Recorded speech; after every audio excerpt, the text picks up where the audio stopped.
In 2004, Valve released Half-Life 2, a game that shouldn't need any introduction.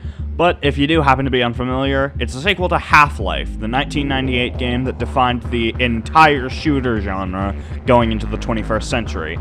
And it was quite hyped, and I'll just jump into the game. But first, thank you for watching, and I do have a Patreon that you can join for just $1 if you want.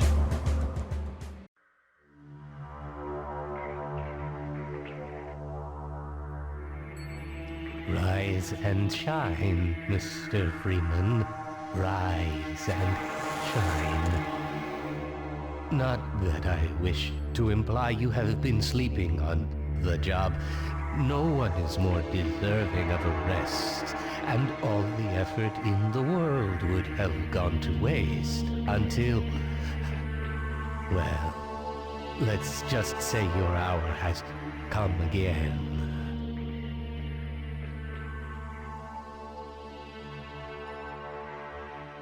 The right man in the wrong place can make all the difference in the world. So wake up, Mr. Freeman. Wake up and smell the ashes. I didn't see you get on. After getting off of this train, I walked past a bunch of Combine soldiers and people waiting to get through the station. And as I was about to board a train straight to prison, a Combine officer stopped me. After I walked by someone getting tortured and presumably murdered, I got into this room, and it was revealed that the Combine soldier that took me in is Barney Calhoun. I'm gonna need me some privacy for this. Now. About that beer I owed you. It's me, Gordon, Barney from Black Mesa. Hey, sorry for the scare. I had to put on a show for the cameras. I've been working undercover with civil protection. I can't take too long or they'll get suspicious. I'm way behind on my beating quota.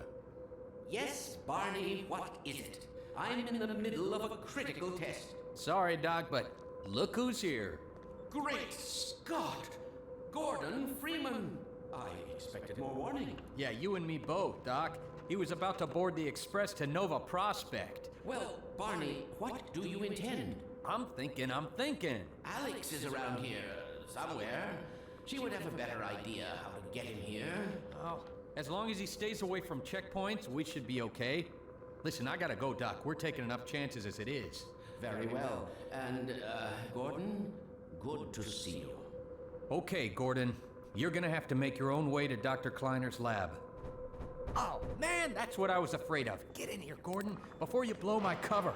And then I left Barney's office, and while I traverse through this first part of the game, I'm going to summarize the entire story of Half-Life, a game I have not finished. Also, this gameplay footage is linked in the description. It's from Bollocks, the funniest name I have ever heard.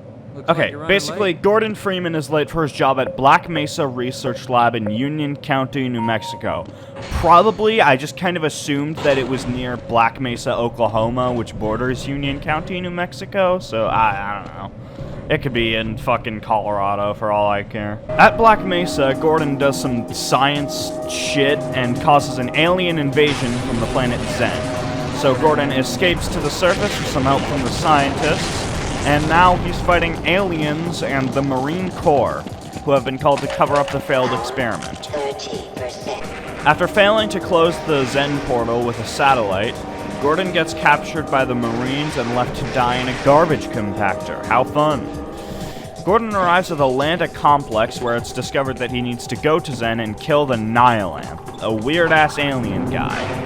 Then he does, and this happens.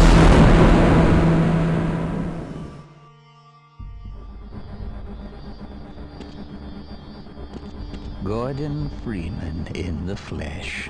Or rather, in the hazard suit. I took the liberty of relieving you of your weapons. Most of them were government property.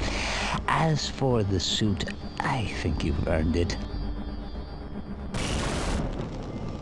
The border world, then, is in our control for the time being, thanks to you. Quite a nasty piece of work you managed over there. I am impressed.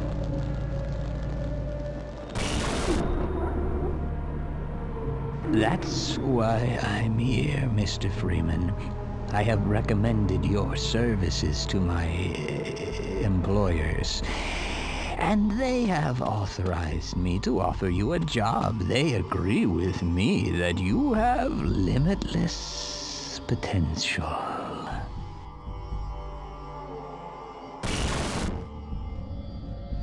You've proved yourself a decisive man, so I don't expect you'll have any trouble deciding what to do. If you're interested, just step into the portal, and I will take that as a yes. Otherwise, well, I can offer you a battle you have no chance of winning. Rather an anticlimax after what you've just survived. Time to choose. Wisely done, Mr. Freeman. I will see you up ahead.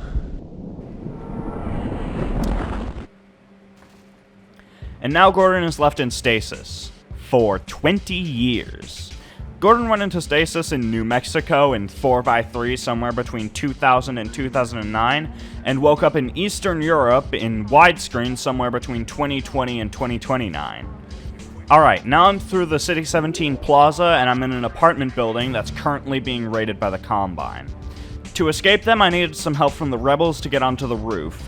And on the roof, I took a handful of bullets to the head, and entered a building, but ended up just getting cornered.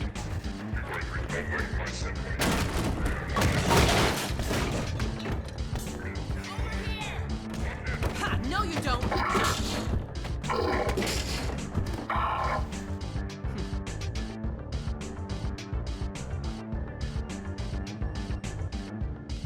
Dr. Freeman, I presume. Better hurry. The Combine can be slow to wake, but once they're up, you don't want to get in their way. Dr. Kleiner said you'd be coming this way. I don't think it occurred to him that you might not have a map.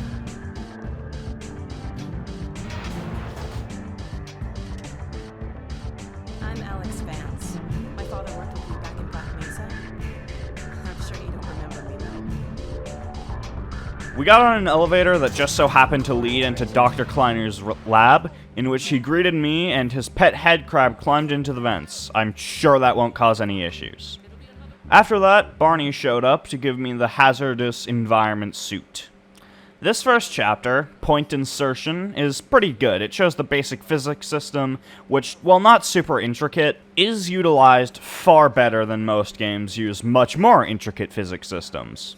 This chapter is basically just an intro, and the next one serves to introduce the combat and set up the story, so let's just get into it. I went into this separate room of Dr. Kleiner's lab where he shows us his teleporter. We then sent Alex into the teleporter. Gordon, why don't you position yourself near the panel over there and wait for my word? Isaac, are you there? Yes, Eli. Bit of a holdup on this end. You'll never guess who found his way into our lab this morning. Oh, that's not who I think it is. Indeed it is, and it's our intention to send him packing straight away in the company of your lovely 2, 1... No, fiddlesticks. What now? Right ahead. Very good. Final sequence. Commencing now. I can't look.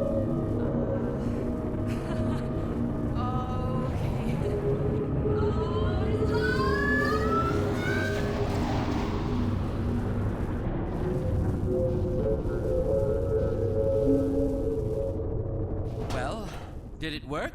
See for yourself. Hey, Doc. Thank goodness. My relief is almost palpable. And Barney agreed to help send me over. Excellent. Initializing in 3, 2, 1.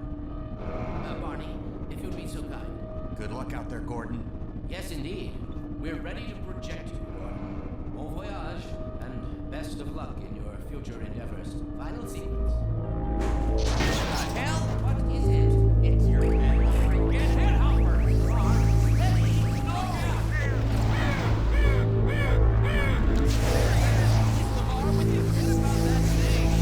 coming through, Dad. I'm not sure. It seems to be some kind of interference. Something is drawing him away. What's the meaning of this? Who are you? How did you get in here?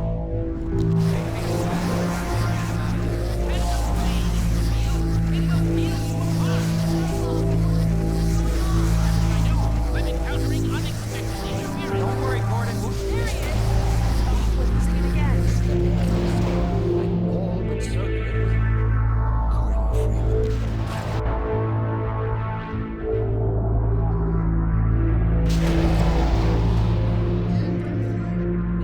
Where is he? Shut it down. Shut it down. Get out of here!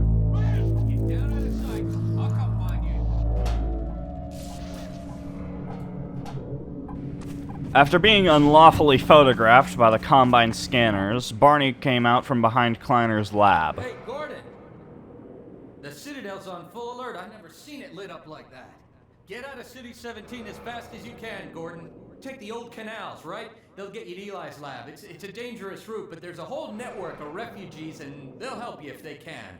I'd come with you, but I gotta look after Dr. Kleiner. Oh, and before I forget, I think you dropped this back in Black Mesa. Good luck out there, buddy. You're gonna need it. After breaking some boards, I crossed this rail yard and came across two people getting assaulted by civil protection. While one of them did die, I killed the officer and got myself a pistol. This pistol isn't too powerful, but it's more of a gun than I had before. After running up these stairs, I found a railway where I waited for a train that I then jumped on top of to clear the rail. Eventually, I had to jump back down onto the railway, but it wasn't long before I managed to jump into this canal filled with garbage and swim to this structure, where I found a man in a vortigaunt holding out inside. Guess a siren for you, huh? Good thing you found us. You're not the first to come through here by This is the Freeman. The Combine's reckoning has come. We're just a lookout for the Underground Railroad. Main station's right around the corner. They'll get you started on the right foot. Meanwhile, let my Vortigaunt friend here give you a jolt to get you going. After I broke these planks, I came across these barnacles that sucked up a bird. They're disgusting, but they're not too dangerous if you just avoid them or shoot them before they kill you. I then came across a rebel station currently being raided, and after shooting myself a path, I got into some tunnels, where civil protection officers dropped red barrels on me. And instead of killing me, they just ended up opening a path for me to escape. Well, they did kill me, but that's not important. I found this big drained canal and exploded a bridge that was currently being occupied by civil protection, before coming across a tunnel filled with barnacles and exploding myself. Twice. I then found a not-so-drained canal where once again civil protection dropped red barrels on me, but this time it's not so enclosed.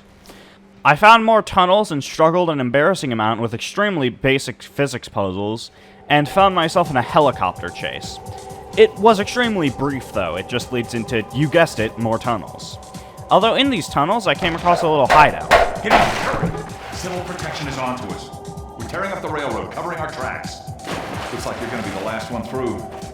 Be glad you're not the guy they're looking for. Poor bastard doesn't stand a chance. Sounds like they're calling in every CP unit in City 17.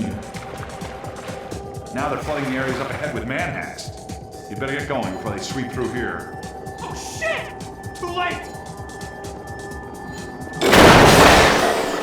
These things are called manhacks, and I fucking hate them. They aren't too difficult to deal with, they're just really annoying.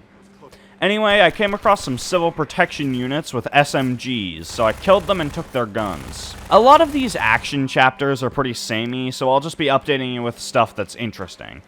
Such as this next puzzle.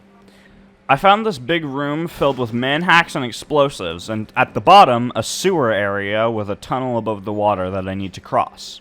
I climbed these pipes and then found this room full of pipes, and with one valve that raises the water and allowed me to cross the aforementioned tunnel that leads out of here, where I piled up some junk and got onto this ledge. This part is alright, but it kind of just feels like a pointless logic puzzle, and it's not super interesting. A minute later, I came across this toxic sludge tunnel, though, which is real fun. You're Freeman, aren't you? We got word you were coming. You got here at a bad time. Black Mesa East to Station 6. Do you read? Dr. Freeman is on his way downriver. Lend him the airboat and give him all the help you can. Repeat, Gordon Freeman has returned. It is critical he reaches Black Mesa East. Better get going now. At this point, the Combine began dropping these shells filled with head crabs, and we see these zombies, humans with head crabs controlling them.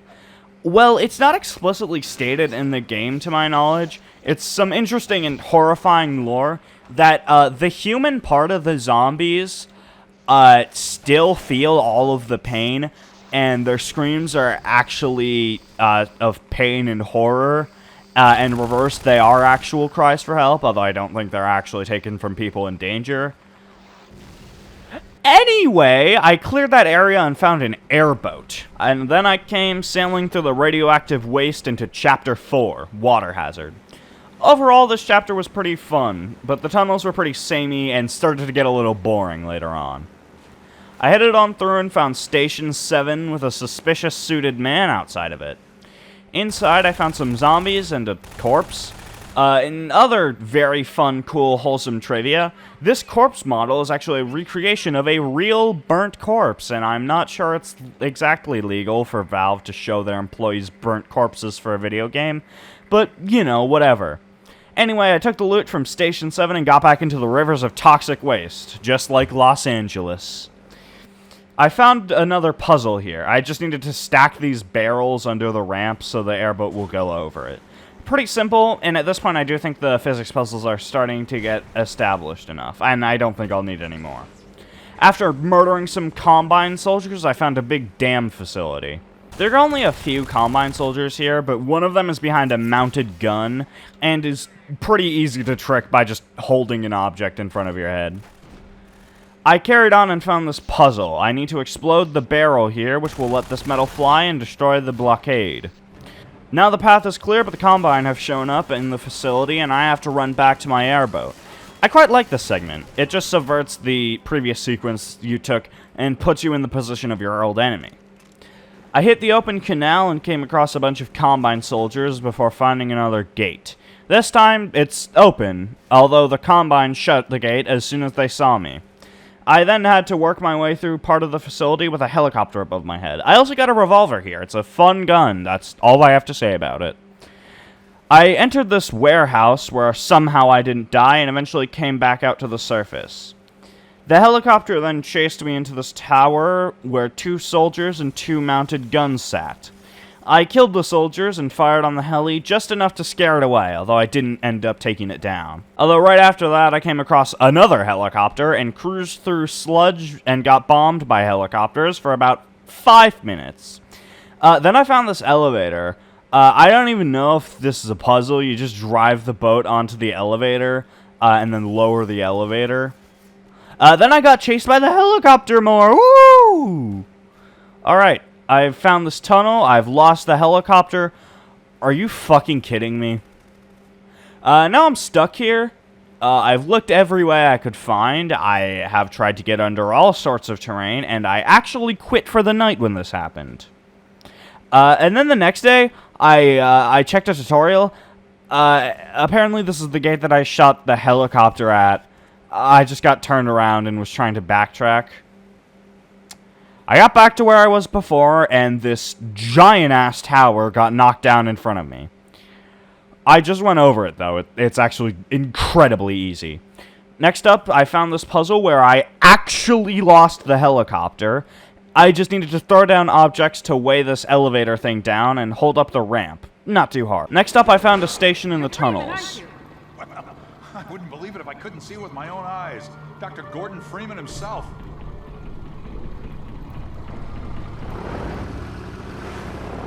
Just in time, Doc. We gotta move out before the Combine picks us up. We're just getting ready to pull out. We better hurry. Gotta tear down this camp and get out of here. Greetings to the Freeman. Come on in. I'll show you what you're up against.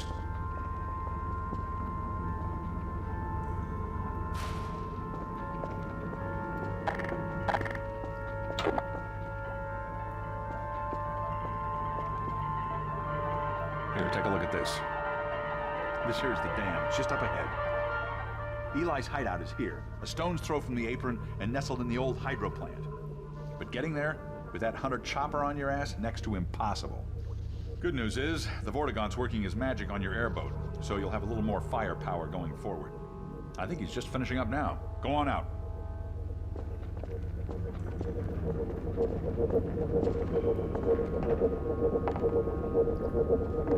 There we are. That gun came off one of the same hunter choppers that you're up against. I always like to bring a little irony to a firefight. Now that I have a mounted gun, this chapter becomes awesome. I mean, it's just boating around the similar environments you've been in before, but now you have a machine gun with unlimited ammo that can destroy a helicopter in 10 seconds. Yeah. So now we just need to blow open this door and get our airboat through. And to blow it open, we need to go behind it and blow up the explosive barrels behind it. That's the puzzle.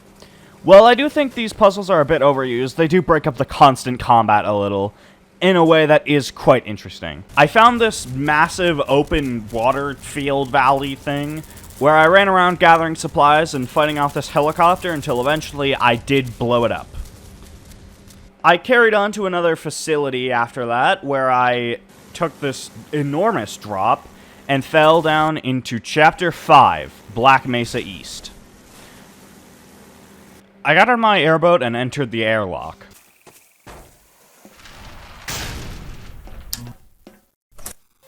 We've got something.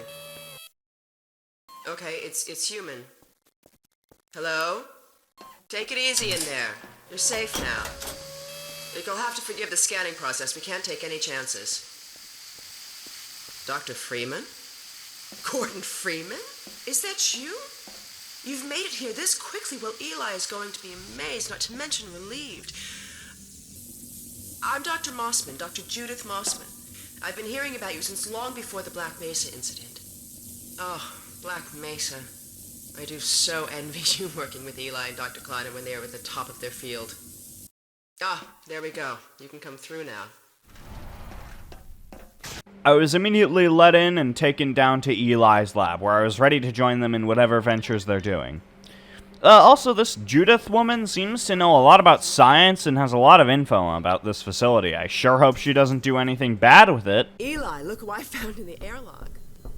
Gordon Freeman. Let me get a look at you, man. My God, you haven't changed one iota. How do you do it? Now, let's see. The last time I saw you, I sent you up for help after the resonance cascade. I never thought it would take you this long to get back to me. Welcome to the lab, anyway. It's not Black Mesa, but it served us well enough. It's going to be a lot more like Black Mesa with Gordon here to help. Right you are. MIT graduates are few and far between these days. We'll get you out of that hazard suit and back into your lab coat where you belong. Let me just finish up some work and I'll see what I can dig up. Dr. Freeman, it's been a real honor. I'm looking forward to working together. Feel free to look around. After a little family reunion and talking, Alex decided to take me out to the scrapyard and show me their current project, the 0-point energy field manipulator. Or gravity gun, as normal people call it. Yeah, the gravity gun is pretty iconic. But if you aren't familiar, you can just pull in and push out stuff with lethal force. And it's a pretty good expansion of the already really well-implemented physics system. Also, we'll get to see more of it in the next chapter, so just gear up for that. I piled some stuff up and messed around here, and eventually got out into the scrapyard. Now let me call Dog. He loves to play fetch. Dog! Come!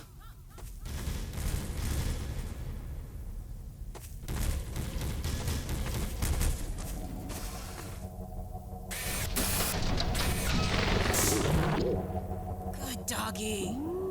Gordon, this is Dog. My dad built him to protect me when I was a kid. First model was about yay high. I've been adding to him ever since. Haven't I, boy? Okay, dog, let's play catch with Gordon. You'll need to use the gravity gun.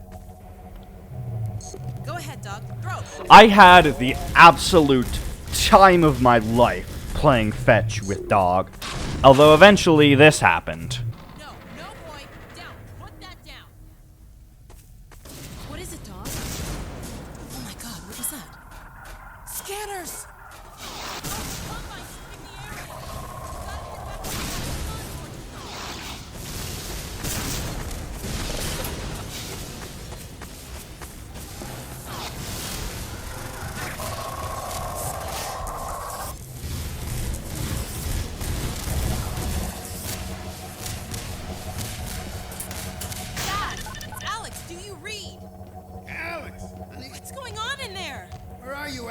We're in the scrapyard airlock, stuck in a full auto cycle. Is Gordon still with you? He's right here. Good. I want you to... Dad? Take Gordon out of here. Head for the coast. Do not go to Raven... Dad? Dad! Damn it! And Eli was about to tell us not to go to Ravenholm, but because Alex is just really bad at working out context clues and Dog and I can't talk, we ignored his warning, and we kept running down before... Gordon, you need to get out of here. I can't leave my father. Dog, take Gordon to the Ravenholm tunnel, then circle around and try to meet up with me. Hurry!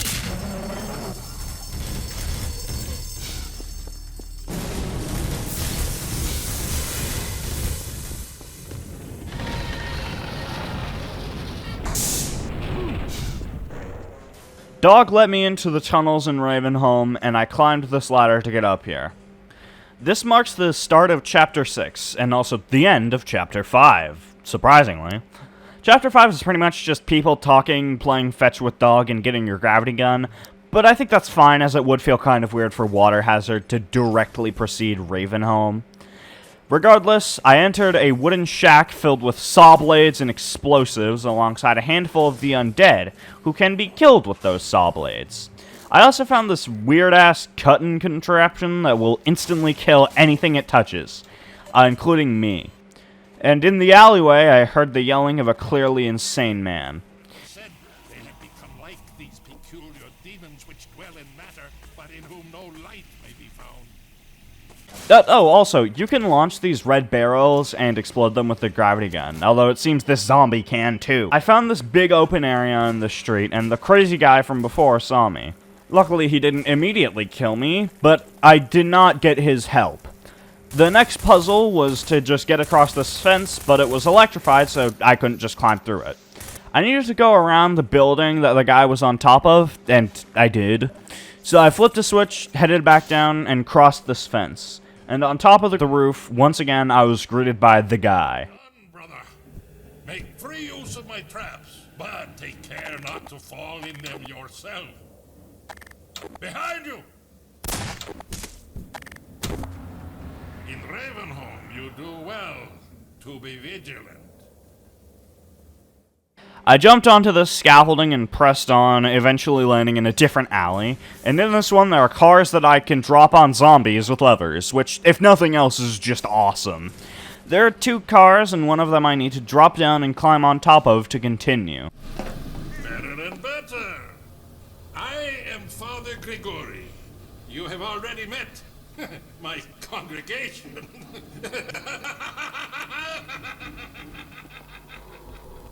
So yeah, the weird guy is actually Father Grigory, although I'll just call him Grigory because anything else would be weird. Pretty soon I saw him through 2 windows across the road and he nearly shot me. I then fell into the street and it was filled with explosives, although I actually only died from the ones I ignited with an SMG grenade, not the ones that were actually surrounded with zombies. Anyway, I entered another building where you can really see the physics system in action. I threw this 1 saw blade, and each throw took down 3 zombies. It's so cool. Back in the street, I heard some fast zombies screaming, and while I do like this chapter, some of the environments get a little samey. Like, you're walking through the street, and then you're in a random building, and then a street again, and then a building again, and then a street again, and then it gets boring. Anyway, I got out of yet another building, and Grigory gave me a shotgun. Here, brother! Come closer. You've stirred up hell. A man after my own heart. Here, I have a more suitable gun for you. You'll need it. Catch! Good. Now, keep it close. My advice to you is, aim for the head. Hush. They come. There is no rest in Ravenholm. Move on and I will meet you at the church. Next thing, I have to call for this elevator while getting swarmed by fast zombies, and while riding it, more zombies drop down from the glass roof. I then have to run up this path, which shouldn't take too long, but it took me about 4 tries. On the path, you have to call this thing to move so you can jump the gap. I tried doing it without moving the thing and it didn't work. I ran around for a minute before getting to the church, where Grigory sends this cart over so I can reach him. You're supposed to fight it out with the zombies while the carriage moves, but I just stood under this trapdoor until it was over. Then Grigory and I are united. Greetings, brother. And so we meet at last. You are to be commended for avoiding my traps. The work of a man who once had too much time on his hands and now finds time for nothing but the work of salvation. I suspect you have little wish to remain in Ravenholm, so I will show you to the mines. As for me, a shepherd must tend to his flock, especially when they have grown unruly. Follow me, brother, and tread lightly, for this is hallowed ground. Grigory showed me to the mines of Ravenholm through the old graveyard, and this last bit is basically just a test of all the stuff I've learned to do with the physics system. But now I have to keep someone else alive. I entered the mines, and, well, the chapter We Don't Go To Ravenholm is not over. This is the end of Ravenholm, and now I'm just in the mines. Well, this chapter is incredible. It does bring up a bit of a gripe that I have with this game's chapters. They fall into this weird system where each chapter serves to show off or acquaint you with a different function, especially in the earlier chapters. Point Insertion is just an intro, Red Leather Day is just plot progression, Root Canal is familiarizing you with combat, Water Hazard is cool boat, Black Mesa East is character progression, and a little plot progression, and Ravenholm is just showing off physics. And next chapter has not started yet, so let's just jump into it, and then you can see what that is. I got out into an old railroad and got attacked by some zombies and snipers. These guys do some big damage, but by lobbing a grenade in their window, you can just kill them. Some running and gunning later, I found a rebel station getting raided by soldiers. The rebels told me that Eli, Alex's father, has been captured. Gordon, you made it through Ravenholm, thank God. I need your help. They've taken my father. He's been taken to Nova Prospekt. The Vortigaunts tracked the ship that made off with him and Judith Mossman. While the trains are still running, I'm gonna hitch a ride. Here's where you come in, Gordon. I need you to make your way along the coast until you get to Nova Prospekt. It used to be a high-security prison, and it's something much worse than that now. But I think it's still easier to sneak in than to break out. You wanted to take the coast road? You won't last 5 minutes on foot. It's spawning season for the antlions. That's why I called you, Leon. I was hoping you still had the scout car we left with you last summer. The one my dad rigged with the Tau cannon. Yeah, good idea. Hold on a sec. Norco? Bring the buggy out. Put it on the dock right now. Gordon Freeman will be driving it. Will do. I just finished mounting an ammo crate on the back. Good timing. Okay, Alex, we're all set. Thanks, Leon. Gordon, I haven't driven the coast in over a year, but I have no reason to think it's gotten any safer. Meet me in the depot where the trains unload. Take care of yourself, and I'll see you in Nova Prospekt. Bye for now. Bye, Alex. After going through this door, I entered Chapter 7, Highway 17, and I have a brand new Toyota Yaris to enjoy it with. This woman with a crane lifted my car into the sand, but it unfortunately failed while I was still in the air. Though, luckily, I can just flip it back over with the gravity gun. But then, I was out on the open sand, and also did drive my car into the sea. Oopsie. There are also a lot of tunnels on this path, and they're kinda weird because they're load points, meaning it loads the map ahead of you and unloads the map before you. But the way it does it is that the end of the tunnel is just solid glowing white until it loads the map, and it's a little immersion breaking. Next up, I found this house that I could have just left alone, but instead spent far too long looting it and only got some health and ammo. I'll probably skip most of the driving because it's just like I got onto the road and then I drove for a bit and then I got onto the sand and then I killed 2 antlions and then I was back on the road and then I drove a bit. But yeah, next this combine facility that I also do not need to loot at all. So this car comes with an energy cannon thing, and it's not that good. It helps a little if I'm surrounded by antlions, but for soldiers, I'd much rather just get out and use my revolver or pulse rifle. By the way, the pulse rifle was something that I got at the end of the last chapter. That's a pretty good weapon. It's a little better at long range than others like the SMG, although the ultimate kings for that are still the revolver, RPG, and crossbow. I arrived at the station of New Little Odessa expecting a combine gunship raid at any moment. Colonel Odessa Cubbage gave me a guided rocket launcher to take down the approaching ships, and then I fought them. These gunships are pretty powerful and can shoot down your rockets, but a little adaptive steering will do the trick, and 3 rockets generally will take them down. Next up, I found this cargo bay thing with a crane. Essentially, I just need to lift up my car with the crane and then drop it on the deck and then continue on. This shouldn't take too long, but I'm stupid, so it took me 20 minutes. Then I went to this warehouse and I crashed through the window like a total badass before getting back on the road. Also, just look at what happens when I accidentally drive my car into the sea. Assignment terminated, subject Freeman, reason failure to preserve mission critical resources. Seems a little odd, like perhaps there's someone in control here. Just pay attention to the language they use and then look at it a bit later on. There's a lot of houses on this route, but there aren't many actual roadblocks with puzzles to solve. There's this one with a combine vehicle connected to a shield blocking my car, and I just need to push the vehicle into the sea with my gravity gun. But there's also some houses around to loot. Yeah, a lot of the exploration in this chapter is pretty optional, which I think is actually fun, because it lets you go at your own pace if you want, but it doesn't make it feel too fast-paced, because there is still, stuff that most people would want to do. But anyway, I went ahead through the tunnels, and found this bridge, but this time it won't be so simple. First off, there are more soldiers, and second off, there's a big-ass house. But third, I need to go under the bridge to disable the shield that's blocking my car. Under the bridge is a little precarious, but it's not too hard if you just take it slow and know what you're doing. Although when you add getting shot at into the mix, it can get pretty difficult. I found this, whatever you call a building that makes up part of a British support beam, and found the control room in which I could turn the shield off. However, right after turning it off, I got attacked by another gunship. I used the 3 rockets I had on hand and didn't quite take it down before finding more rockets and taking it down and eventually making it back to my car.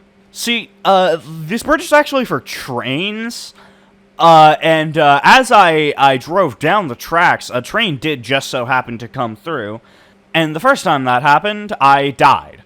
But on my second time around, I found a gap in the trains that were stopped on the rails so I could get out of the way. I swerved onto the dirt and got back into a tunnel filled with crashed cars and crashed creatures. But I ultimately prevailed and entered Chapter 8, Sandtraps. Brief Chapter 7 review, very good, the environments are fun and pretty different from what we've seen before. The car is fun, and the RPG is a really good weapon, and an interesting counter to the relatively powerful gunships. Outside of that tunnel, I drove down to another combine station. This one put up roadblocks right as I drove through, and I don't know if this is intentional or not, but they did not block me at all. Next up, I found what appears to be an abandoned rebel hideout with a gate that I need to power up to lift.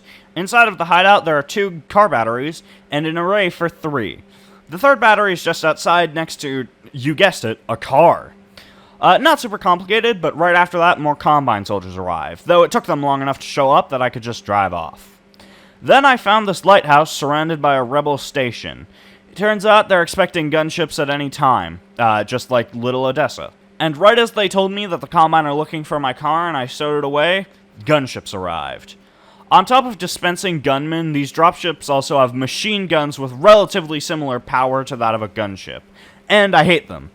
But anyway, I had to fight a gunship on top of the lighthouse, and I did. What do you want me to talk? I talked about it before. I just fought them again. The rebels then sent me on my way, and I said farewell to my car. I traversed down this ridge and eventually found 2 guys, one of which gets murdered by antlions, and the other tells me to keep off the sand.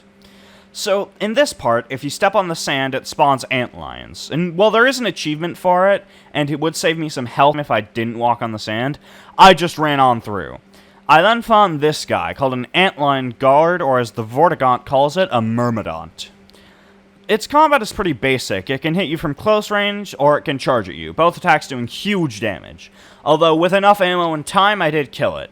Oh yeah, speaking of the Vortigaunts, one comes out to assist me with the extraction of pheropods, which are pheromone sacs that the Myrmidons have and the antlions particularly like. I entered another rebel station and found these Vortigaunts. The Freeman must excuse us. It is rude of us to commune by flux shifting in front of those whose vortal inputs are impaired. Yes, we will vocalize in your auditory language as a matter of courtesy. Unless we wish to say unflattering things about you. Just so. Galanga. Galalonga. The Vortigaunt led me into this ravine where I could test my antlion herding capabilities. Oh, by the way, I had lost the next bit of footage from my own gameplay, so this recording is from the Hushed Gamer, and I've linked the videos I'm using in the description. The Vortigaunt then taught me how to use the antlions to my advantage and then sent me off to Nova Prospekt. In this segment, I first had to disable these thumpers to get the antlions past. These just exist to build familiarity with how the antlions behave, and then combat. The antlions are decently powerful, but the best thing about them is that they're just really fun to command around. Also, they let me get behind cover while also continuing to attack the enemy, which is a nice twist on the combat I've become accustomed to. The first station is just one soldier behind a mounted gun, but the second contains 3, and this one I need to go in front of, using antlions as decoys. Although it ends at this tunnel, which brought me within the walls of Nova Prospekt. After the sewers open up, I started getting shot at from these watchtowers. I can't climb them, and throwing grenades or shooting them is pretty difficult, but by throwing the pheropods onto the towers, you can get the antlions to take the soldiers down. Afterwards, I had to take down a gunship, and as I said before, I've already killed them. I'm not complaining, it's just not super new content or riveting for a video. Anyway, I then entered Nova Prospekt, being greeted by a fire that I had to put out myself. Alright, Sandtraps review, very good chapter, I missed the car, but the antlions are really fun. And now I'm in Nova Prospekt, the actual chapter, not the facility, I was already in there. I found a cell block, and it was immediately obvious that this portion of the prison was largely abandoned. And considering the lack of prisoners and the massive hole in the wall, it was very obvious. There are a few turrets, but I ultimately kind of just walked around through this area, and it was kind of relaxing, if anything. Then headcrabs rained down from the fucking ceiling. Here's another corridor lined with cells, but here I can drop down and enter what I assume used to be a cafeteria and throw grenades at these turrets. I was pretty excited because I hadn't taken one the whole time I've been out here, but I was rudely interrupted by another Myrmidont. I killed it and then pushed some stuff around to open up this door and found more antlion friends. We attacked these soldiers in a cell block together. While their numbers are more limited, the antlions are still quite powerful within the facility. I unlocked this door and unlocked a gate to unlock an office to unlock a path through the facility. The next hall, I just needed to run across it while distracting the turrets with antlions, and then with an event shaft, I needed to break this fan. I headed into this corridor, and once again it's filled with Combine soldiers, one of which with a mounted gun. Honestly, a huge portion of this chapter is just people shooting at you down a hallway. So I'll just skip ahead to the interesting part. I found this kitchen and infiltrated it, then fought another Myrmidont in the cafeteria. And oh hey, we're back to my footage. After defeating the Myrmidont, I found this passage between walls where I just need to crawl into this hole. Alright, Nova Prospekt review. Pretty fun chapter, but it's a little samey and it's on the shorter side, although I did enjoy working alongside the antlions more. Now we're in Chapter 9, also known as Entanglement. Now, I have no antlions, but I do have an Alex, so she'll help a little. We hopped onto an elevator where I had very little health, and she reprogrammed this Combine computer. People. There. Alright, I think I can bring him in.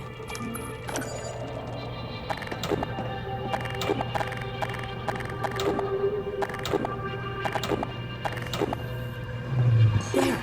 He's on the way. Let's go meet him. We departed to meet him at a window, killing a few soldiers on the way, and once again leaving me with 6 health. Alright. Let me see if I can get this open.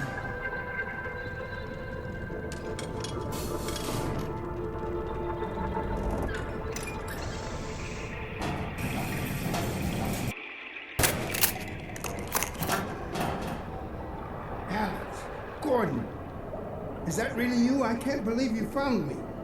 Dad, are you all right? I'm fine, but you've got to get out of here. We're here to get you out, Dad. Never mind me. Save yourselves. No, we're not leaving you. I think I can recalibrate the Combine portal to get us out of here. Where will you go? I talked to Dr. Kleiner. His portal was almost working again. If he's managed to repair it, we'll end up there. If he hasn't, well, we couldn't be any worse off. It's not worth the risk, Alex. I can't lose you. Get out while you can. We're not leaving here without you. That's final. We can't leave Judith here either. Don't worry, Dad. We'll find her. For now, I'm going to send you to the teleport chamber. I'm not saying goodbye, Dad. We'll meet you there. I know you will. I'll see you there, baby. Alex then connects to my suit radio, where she can give me clues to the facility's layout and unlock certain doors. Very useful.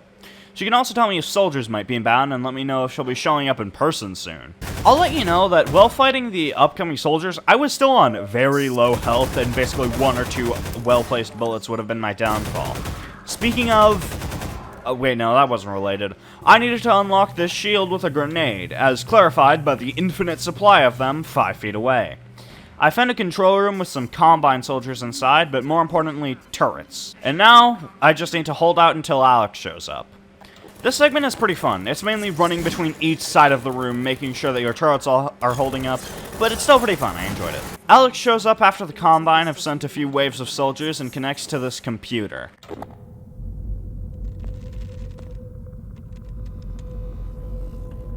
There she is. Wait a minute. How'd she... It's from your area. I'm not calling about that. What's she up to? You promised you weren't going to touch Eli. Oh my God. The soldiers were a bit overzealous, I admit, but he was too tempting a prize to simply turn loose, especially in the absence of Gordon Freeman. You would have had Freeman if you'd been patient and just waited for my signal. We weren't entirely sure you were ever going to get around to that. Human loyalties being what they are. Dr. As I have stated before, you have to let Eli come around on his own. I have known Dr. Vance far longer than you, my dear. I'm afraid your feelings for him may have blinded you. Feelings? This has nothing to do with feelings. It's a simple truth that when Eli believes This is not open to debate, Dr. Mossman. Doctor, please. So sorry, Judith. I'm all out of time. Damn her! I don't believe this! Come on, Gordon. Now we've really got to hurry. Go on ahead. I'll disrupt the next level of security and catch up with you when I can. I continued on, now without Alex patching into my brain, and took a dip in the electrified pool. I don't like this puzzle. It's kind of just throwing shit around until you can cross the water, but maybe I'm just salty because I died the first time. Yeah, there's still zombies and stuff in here, so the maintenance of this facility seems a little all over the place. Anyway, next up, and you won't believe this, guys were shooting at me from down a corridor. Groundbreaking. But right after that, I found 3 more turrets, and Alex was back in my brain telling me that soldiers were coming. I erected some turrets and got ready for the assault. For the first wave, I probably could have gotten by without getting hit once if I didn't try to help the turrets. I did try moving their positions, but ultimately this was just an attack from all directions where I had a shit ton of health and won. Honestly, this fight did go on for a pretty long time, and if it weren't for the surplus of health the game gave me, I definitely would have died. But alas, I survived long enough for Alex to show up, so we could track down Judith. Next up is a door that... oh, I can just open the door? Alright, thanks, game.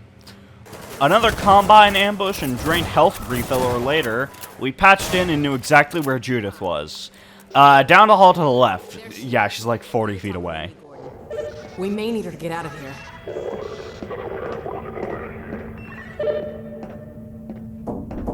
Hello?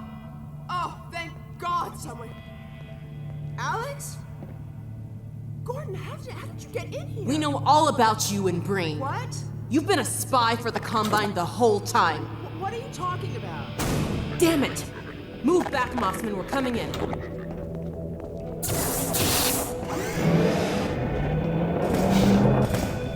Alex, whatever you may think, I assure you, I have worked to protect met your father. Shut up and be glad you're still some use to us.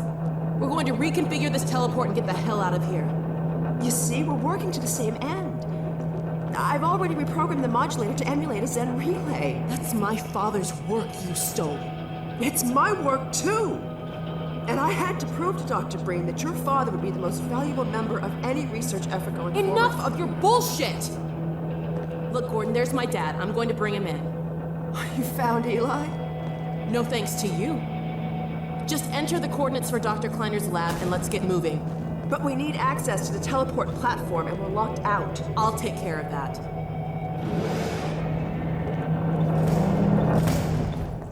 Let's get going.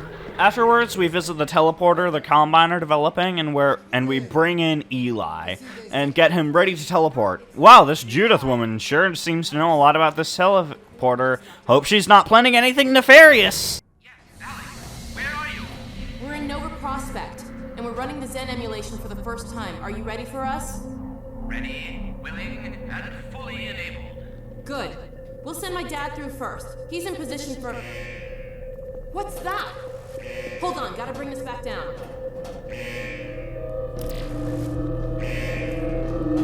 No! Stop! What are you doing? I'm sorry, Alex.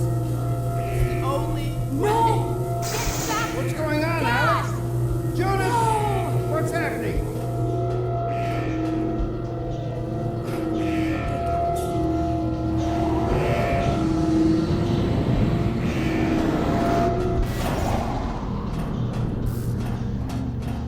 Alright, so now we have another Combine Raid Defense fun action sequence, and it's the same goddamn thing again.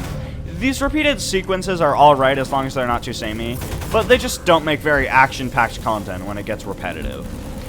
Eventually though, the teleporter lowers so Alex and I can hop on board and get back into Kleiner's lab. However, it seems quite unstable. Right as we board the teleporter, a wave of powerful Combine soldiers arrive and we're sent through.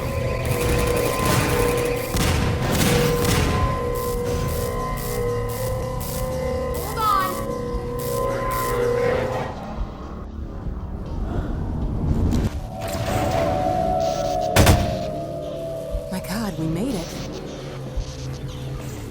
But where's Dr. Kleiner? Dr. Kleiner, let us out!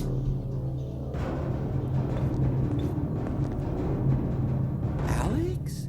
Gordon? My God, how did you get here? And when? What's wrong? My dear, I had given up hope of ever seeing you again. I was afraid we might not make it either. I think the teleport exploded just as we were porting out. Indeed it did, and the repercussions were felt far and wide, but that was over a week ago. What do you mean? Gordon and I were just there a minute ago. Fascinating. We seem to have developed a very slow teleport. This suggests an entirely new line of investigation. A week? Then what have we missed? A great deal, my dear. The blow you struck at Nova Prospekt was taken as a signal to begin the uprising. But what about my father? Well, that is most troubling. According to the Vortigaunts, he is a prisoner at the Citadel. We've got to get my father out. Barney has been leading a push with that very aim in mind. And another of your friends arrived several days ago. Dog, you made it! Good boy. So there, you see? It's not all hopeless. I wish I shared your optimism, Doctor. Doc, come in. Are you there? Hey, Doc, are you there? Yes, Barney, and I'm no longer alone. Alex and Gordon have just arrived. Well, man, that's good news. I almost gave you guys up for lost. We're planning to set up a staging area for attacking the Citadel. Gordon and Dog can head your way. I want to get Dr. Kleiner somewhere safer. Then I'll meet up with you. I'll take all the help I can get. Oh, crap! Incoming! Go on, get going! Okay, Gordon, you heard him. I'll catch up with you as soon as I get Dr. Kleiner settled. Just a minute. I can't leave without Lamar. Oh, no. Where did she get to? Dog and I left for the surface and entered Chapter 10, Anticitizen One. Alright, Entanglement Review, Nova Prospekt 2, Electric Boogaloo. I entered this garage and dog pushed this van so I could get into the street. Here, the destruction of City 17 after the rebels' call to action is really apparent. I got ahead of this blockade, and dog did this.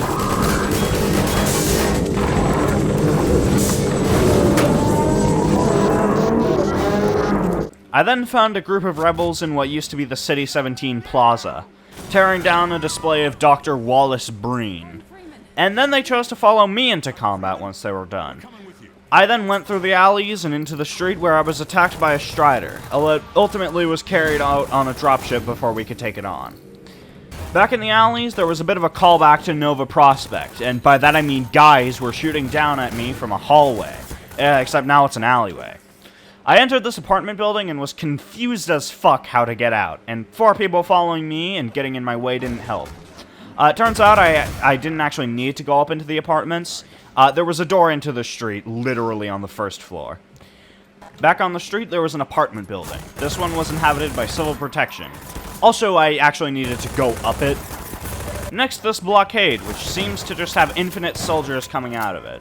I stayed and fought for a while until I realized I needed to go through another building. Although I'm stupid, so I didn't actually figure out the way through and had to check the building twice. Although I did figure it out the second time. I also detonated a small explosive device about 6 inches in front of my face and somehow didn't die. Next up, you won't believe it, but we have to go through a building. I know, I'm really rocking your world here, just hold on. I entered this underground tunnel and found another party of rebels to lead to their deaths. I entered this facility alongside the tunnel when I rejoined a few soldiers, 2 of which were behind mounted guns, and then I found a rebel who could explode us a path through. While he set up the charges, the Combine began sending soldiers and manhacks our way. I then found a toxic sludge tunnel I needed to traverse to open a door. And I didn't even have my rebel friends. I just need to throw around boxes and shit to not die, though, and I'm more than capable of that. I opened the door, which led me and my squad back onto the street. Another minute, another apartment complex, but this one was filled with rebels and loot for once. So that's nice, although Combine soldiers did come through soon after. The rebels dropped down a bridge between buildings for me to walk across, so I did. I'm now starting to see more of the Citadel wall cutting through the buildings and the like. Alright, back to the alleys. They're filled with soldiers and mines. Mines are by far the best part of this chapter, by the way. They're fucking awesome. The current half-life of my squad, pun fully intended, is about 5 minutes, so I'm starting to wonder if I'm just bad at the game and it's kind of just babying me. Again, though, this building is filled with zombies and is on fire, so I'm gonna try and get out of here. But then Alex showed up, and I actually didn't have to get out. Gordon! I had a feeling I'd find you here. I've got Dr. Kleiner in a safe spot. Now we can join up with Barney. There's a command center downstairs. I'm hoping to find information about generator locations. Ready? Let's go. We immediately got swarmed by soldiers, and we're back into a plaza where Alex needed to do something so we could get this shield down. Of course, we got swarmed by soldiers, and this was honestly kind of boring. It's a really long sequence, and it's not that fast-paced for most of it, so it ends up getting very boring. Also, if you or Alex die a single time, you have to replay the entire thing. I say this because it happened to me. After Alex let me knock out this plasma orb and open the blockade, I immediately saved because I'm not doing that shit again, and jumped into the sewer. These tunnels really remind me of the tunnels from the chapter Root Canal, and they might be the same tunnels, but I'm not about to sort through 2 hours of footage to find. I do quite like this portion. It's a nice break of running around killing soldiers. There are some light puzzles, but the next actual challenge is this warehouse.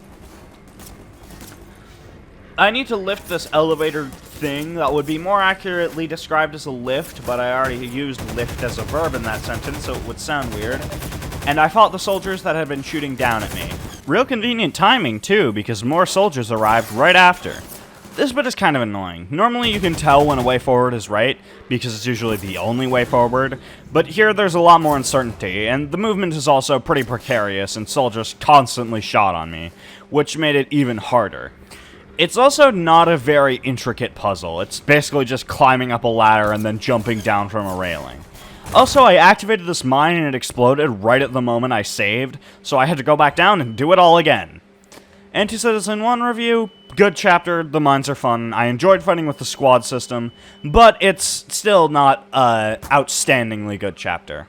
I found yet another human to make me sad when I get them killed, and as the rebel suggested, there were snipers outside, one of which left me at 1 health. In this building, I heard a guy. So I decided to go down there and finish the job. I went up to this building and Barney yelled at me from the rooftop.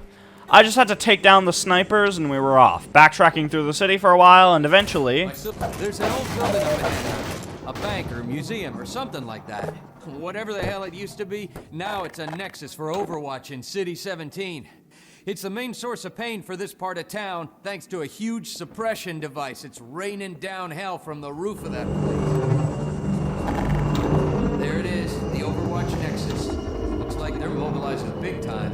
You can sort of see the gate from here. I'll show you when we get to street level. We'll have to get in that building to open the gate. Even then, the suppression device will, suppress anyone coming through unless we shut it down. Then let's go! We immediately got spotted, and everyone with me except Barney immediately died as soon as we were out in the open. Although I just reloaded a save, where I made it out with 3 people, and Barney, who is of course an alien. When I was at the front of the building, I mysteriously was only being followed by Barney. I guess the other people just vanished, you know? Inside, I found these floor turret things. They're like normal turrets, but they're like in the floor. Real groundbreaking stuff, I know. The first orb was pretty straightforward, and then I got locked in a room where one wrong step would immediately kill me.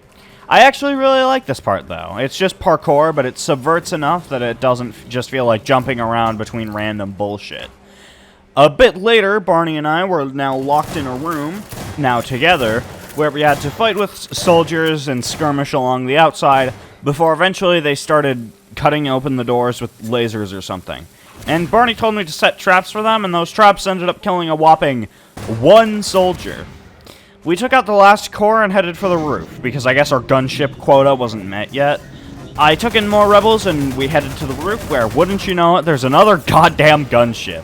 After I fought the gunship, a dropship came and took a really long time for its soldiers to open this door that I needed to get through to continue progressing. I did eventually get through, though, and headed down into the plaza. Dr. Freeman, since you shut off the suppressor and opened the gate, we can really move people through now. The Combine's gonna feel the squeeze. We dropped a crate of rockets coming across the plaza. If you can make it there, you should have everything you need to take down these Striders. This segment of the game is annoying as shit. There's a whole bunch of Striders that aren't really a new challenge. The rockets are far harder to get to than the rebel guy made it seem, and it took me over 30 minutes just to backtrack through the plaza. I did, luckily, escape that hellish part of the map and entered a highway tunnel thing. And the Combine sent a whole-ass Strider down it. Although, luckily, I didn't need to stay to fight it. I ran by, passing some fighting rebels and the like, and eventually found a guy. Dr. Freeman, it's a mess out there. This close to the Citadel, they've turned the streets over to Striders. I think we can push them back if we can just get to high ground. We're almost to the Citadel wall, Doc. I don't know how the hell we're gonna breach it, but you've made it this far. I'm sure you'll think of something. I joined up with more rebels and entered this underground parking garage, crawling through the rubble to get back into the street. The street had another Strider, this one we couldn't separate ourselves from. I also ran out of rockets, which meant I had to advance through the map to get more. I eventually found an abandoned and partially destroyed building, where I had to fight the soldiers inside, avoid the Strider outside, and advance through the map. I like this, it forces you to be quick, where sometimes on missions, you can take out the soldiers and then just sit around for a while. Some fighting continues for a minute, but after you take out the Strider, you can continue on. I was back on the street where some rebels briefly joined me before Barney and Dog showed up. Dog came crashing through the plaza, knocking over walls, and I think he's looking for Alex. He seems to have it set in his head that she's in the Citadel. I figured Alex wouldn't want him getting any deeper in trouble, but hell, you try stopping him. Dog then lifted a piece of the Citadel wall so I could jump down this hole and enter Chapter 11, our Benefactors. First, though, I'm going to review Follow Freeman. Very good chapter. I enjoyed seeing more of Barney. The first half, going through and knocking out the cores, was really fun, and watching the rebels tear up more Combine soldiers was great. I climbed through this cavern and entered the Citadel. I don't think the true scale of the Citadel is really apparent until you're inside of the thing. But it's massive, and I think a Zillow listing of it would be really entertaining to look at.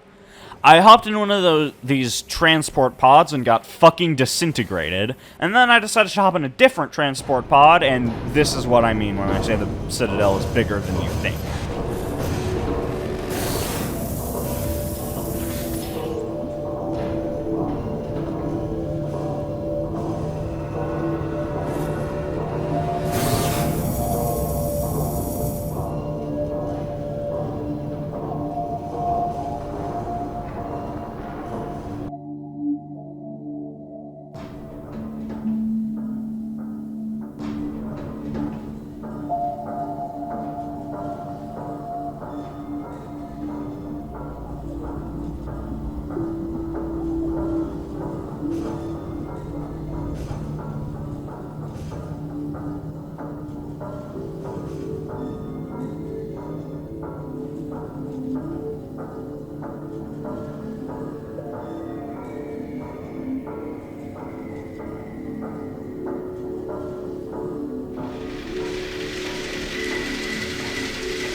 I was dropped out of the pod into this confiscation field. The field took all of my weapons, including my prized crowbar. However, it did not confiscate my gravity gun. In fact, it supercharged it.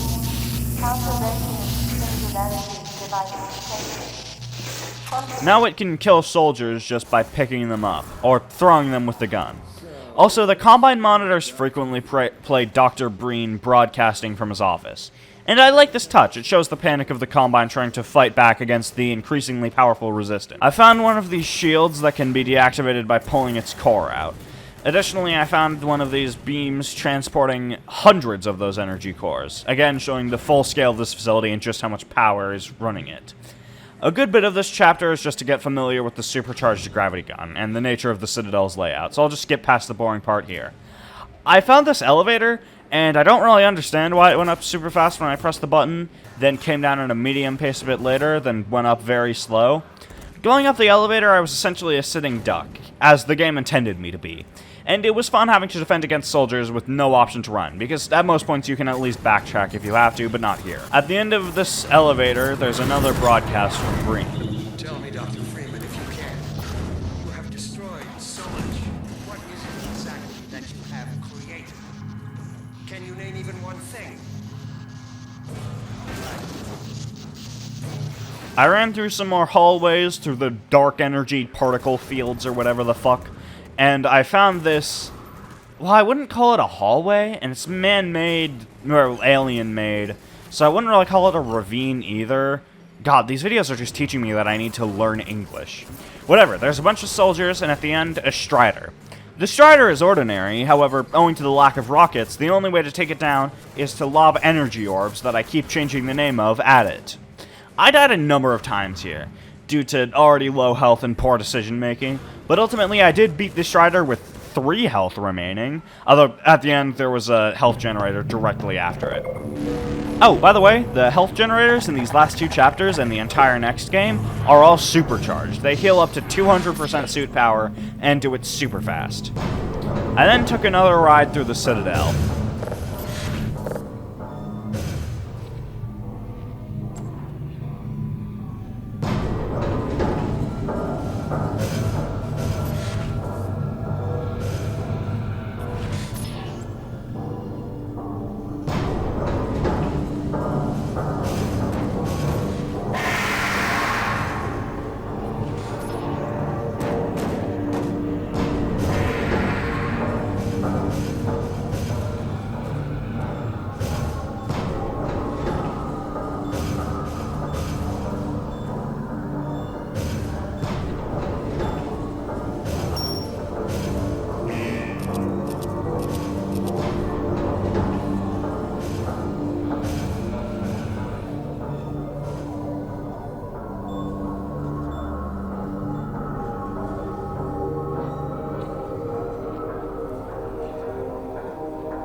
I'll take him from here. Don't struggle. It's no use. Until you're where he wants you, there's nothing you can do. I'm sorry, Gordon. Carbon star with ancient satellites colonized by sentient Fuji gas giants, inhabited by vast meteorological intelligences. Thin across the membranes where the dimensions intersect. Impossible to describe with our limited vocabulary. What I've seen is also beyond words, Breen. Genocide. Indescribable evil. Good God. Well, if it isn't Gordon Freeman at last. What's this? I'll put it over there. You have my gratitude, Doctor. First you lead me straight to the doorstep of my oldest friend, then you deliver yourself? If I'd known you were going to come straight up to my office, I wouldn't have bothered hunting you in the first place. Having both of you in my keeping ensures I can dictate the terms of any bargain I care to make with the Combine. Dr. Brane. Wallace. Yes, Judith, what is it? The bargain we should be making is for Eli's life so he can continue his research. Thanks to you, we have everything we need in that regard. You're more than qualified to finish his research yourself. What neither you nor I can do is convince that rabble in the streets to give up their senseless struggle. Yet Eli refuses to speak the words that would save them all. Save them? For what? Eli, if you won't do the right thing for the good of all people, maybe you'll do it for one of them.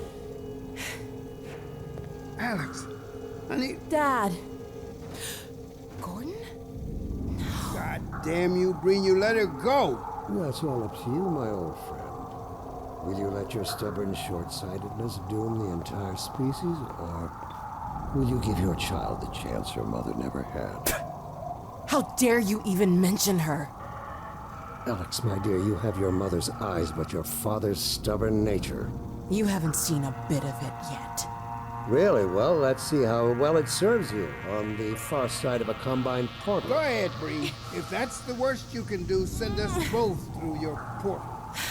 Oh, it's hardly the worst. But you might find that hard to believe once you get there. It isn't necessary. I agree. It's a total waste. Fortunately, the Resistance has shown it is willing to accept a new leader. And this one has proven to be a fine pawn for those who control him. No! Don't listen to him, Gordon. How about it, Dr. Freeman? Did you realize your contract was open to the highest bidder? Gordon would never make any kind of deal with you. I understand if you don't wish to discuss this in front of your friends. I'll send them on their way, and then we can talk openly. Don't struck, honey. Dad, I'm so sorry. Alex, sweetheart.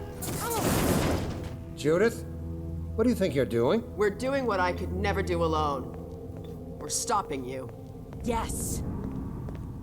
Guards, get in here. They know you betrayed them. They'll turn on you. Judith, Dr. Mossman, please. I'm sorry, Wallace. You're all out of time. Don't. Hurry! Dad, hang on. You fool! Watch out, he's gonna... No!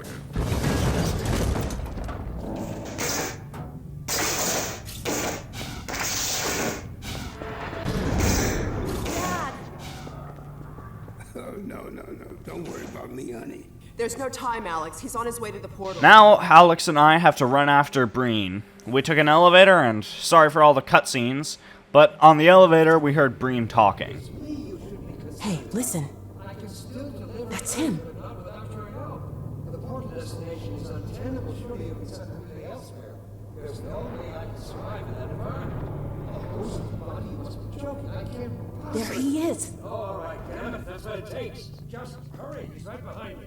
Just write down what he says here in your brain. It'll be important in about 6 months. Anyway, Alex and I then opened this window to see where he was going, and we saw the Citadel's dark fusion reactor that Breen was going to use to teleport somewhere. As we would learn later, that was likely a facility either very close to the North or South Pole, or as Breen says, another universe. I took an elevator into the core, and once I entered, Breen began taunting me. You really shouldn't be out there.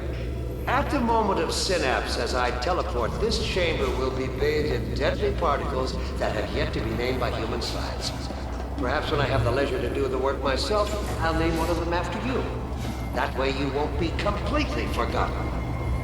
When the Singularity collapses, I will be far away from here, in another universe, as a matter of fact. You, on the other hand, will be destroyed in every way it is possible to be destroyed, and even in some which are essentially impossible. And again. I don't know what you could possibly hope to achieve apart from your own annihilation. And Alex backed me up.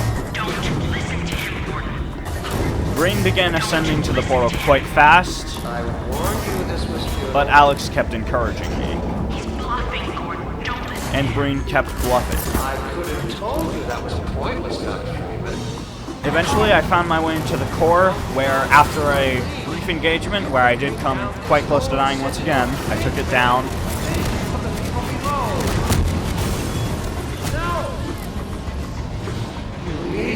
And Alex jumped out to greet me. But then... Come on, Gordon. We've got to get out of here. Maybe we still have...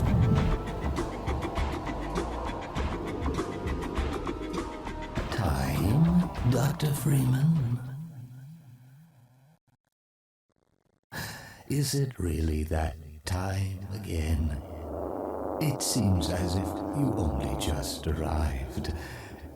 You've done a great deal in a small time span. You've done so well, in fact, that I've received some interesting offers for your services. Ordinarily, I wouldn't contemplate them, but these are extraordinary times. Rather than offer you the illusion of free choice, I will take the liberty of choosing for you, if and when your time comes round again. I do apologize for what must seem to you an arbitrary imposition, Dr. Freeman. I trust it will all make sense to you in the course of... well, I'm really not at liberty to say. In the meantime, this is where I get off.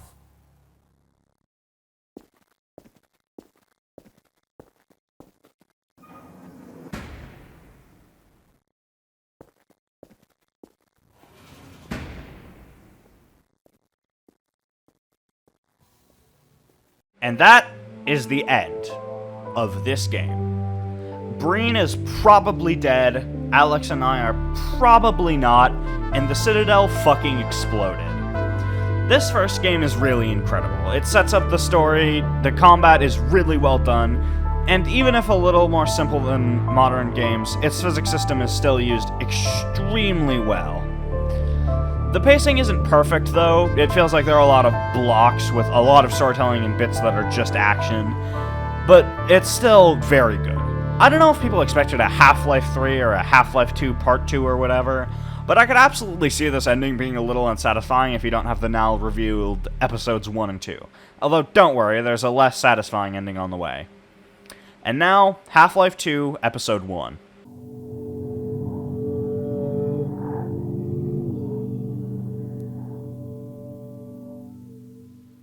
Tell me, Dr. Freeman, if you can. You have destroyed so much. What is it exactly that you have created? Can you name even one thing? I thought not.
We'll see about that.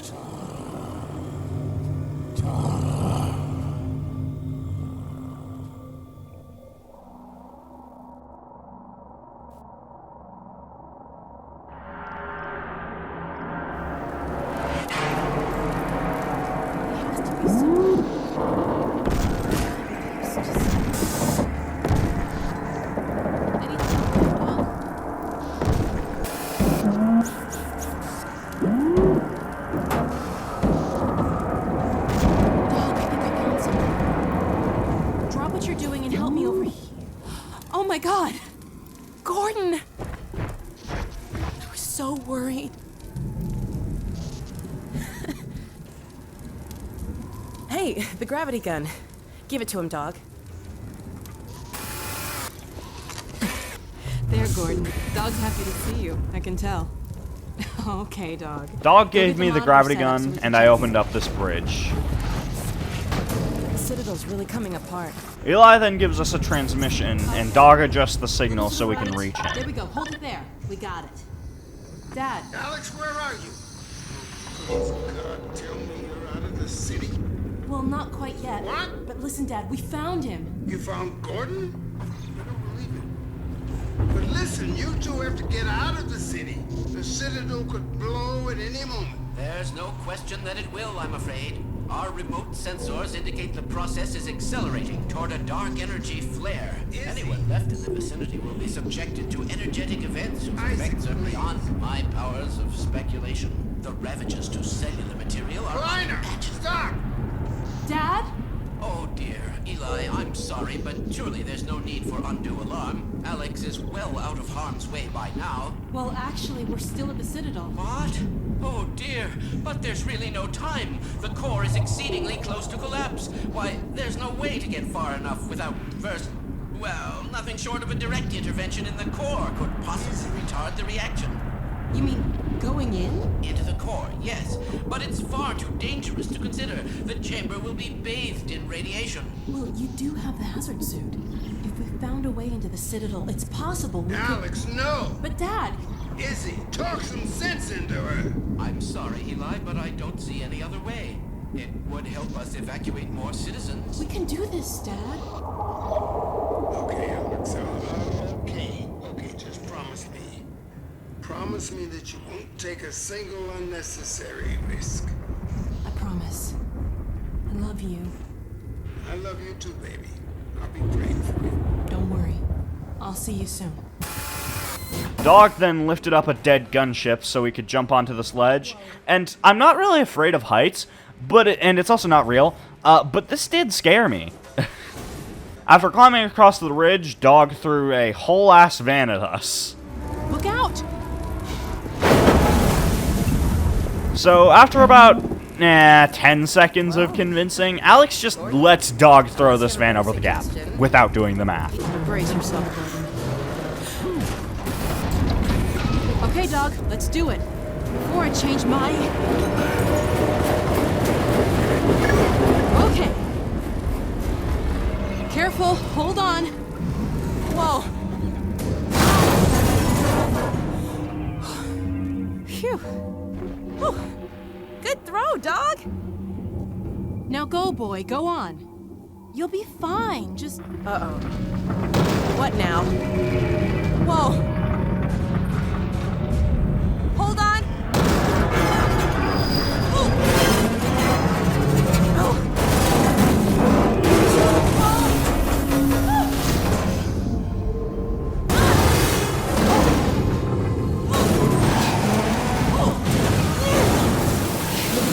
Phew. Alright, let's get off before the next ride starts. We enter the Citadel, and it's not exactly doing too well. There's broken shit everywhere, and most of the soldiers here are just evacuating. I entered this room in which Alex could not shut off the force field because there was a stalker holding it open from the other side. I needed to go down and get a roller mine from this tube so Alex could reprogram it and set it to kill the stalkers. We walked across these pathways, and eventually I found a broken confiscation field that did absolutely nothing. Right after I found this thing, which pulls whatever passes through it into their deaths, I basically just had to wait a couple seconds to cross. And then we found a control room with this mysterious red tunnel. Let me see if I can pin down a path to the core.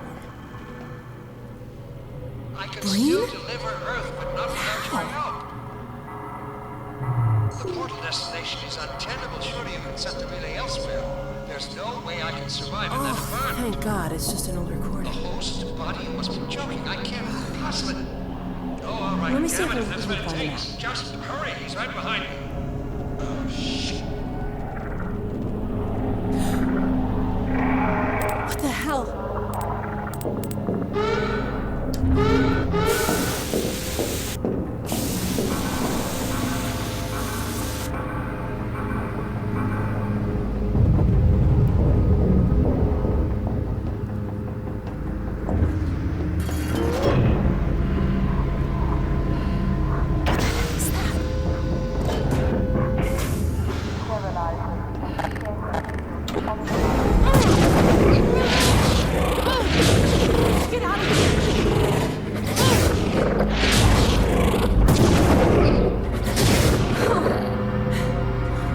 was that thing? Whatever that was, it's gone now. Let's get out of here. I entered another confiscation field, and this one charged the gravity gun again. After this comes a series of bridges in which the puzzle is to just like bounce something off of the wall or literally just throw something, occasionally interrupted by soldiers. But then I found an elevator, so Alex and I boarded it. Right after, though, rubble began falling from the sky, and I had to use the charged gravity gun to send them flying off. Afterwards, the elevator stopped. Each of these cores needs to be filled with one of the funny orbs, and each are slightly different. One's normal, one's partially blocked, and the other has a stalker who reveals himself after knocking out the funny orb once. All you need to do is kill the stalker and you're on your way, though. Then the elevator reached a stop, right as these massive pylons crashed into it. Out! Run!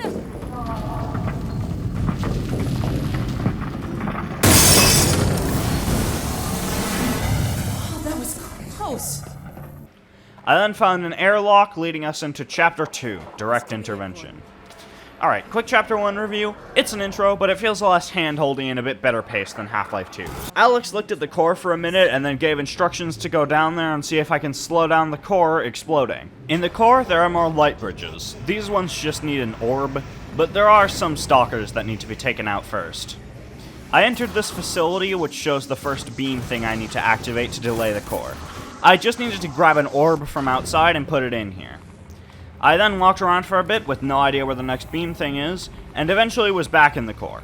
Here I had to walk across the core expanding, and it's not that hard, but it was definitely scary. I then found the next beam. This one I just needed to charge with an orb that was literally already in the room. I found these big arm things that spin, and I need to jump between them to get into the next room, so I did that and entered this orb tunnel. There was another one a little bit earlier, and maybe it's just me, but this one definitely feels way harder. This leads directly into another room with a core. However, this one has a block on the window to send the laser into the core. I need to climb under this orb tunnel and put orbs into these power things to open the window and send out the last beam. And then, after I did, the core was contained and my gravity gun was sent back to normal. And I met up with Alex. Gordon, you did it! The containment system's back in place. It won't last forever, but at least we bought a little time. While you were in there, I did some poking around in the control data. They were trying to start a chain reaction, all right, but destroying the Citadel is just a side effect. Since we took out Brane's reactor, this is the only way they have to send a transmission packet back to wherever they came from. I can't tell what the packet contains, but it's important enough that they're willing to sacrifice the whole Citadel to send it off. We need to get it back to my dad and Dr. Kleiner at the outpost right away. I've been pulling down a copy. Whatever it is, I have a feeling it's bad news for all of us. There's something else. It's Judith. Take a look. I'm fairly sure I've pinned down the location of the project. It's hard to say how much of it might have survived intact or whether there's anything remaining that can compromise our work if it were discovered by the Combine. We'll need to take a close look at it, of course, but I should be able to give a better opinion within a few hours. If the site is where we think it is, then it should be no more than... I'm gonna cut you short. We may have been spotted. Where the hell is she?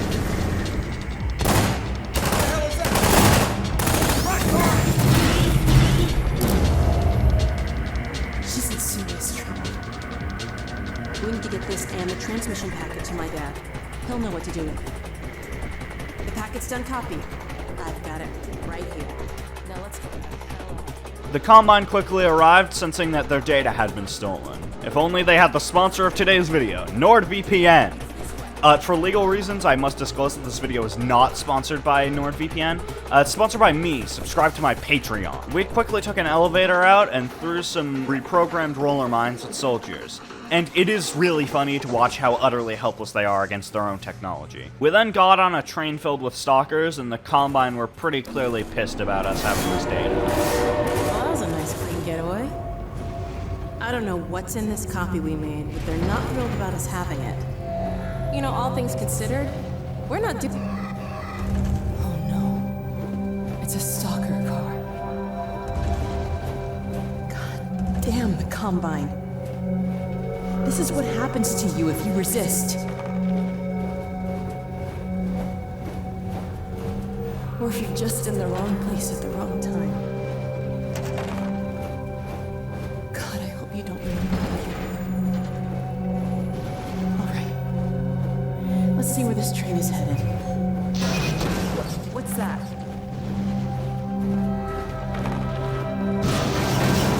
Oh my god.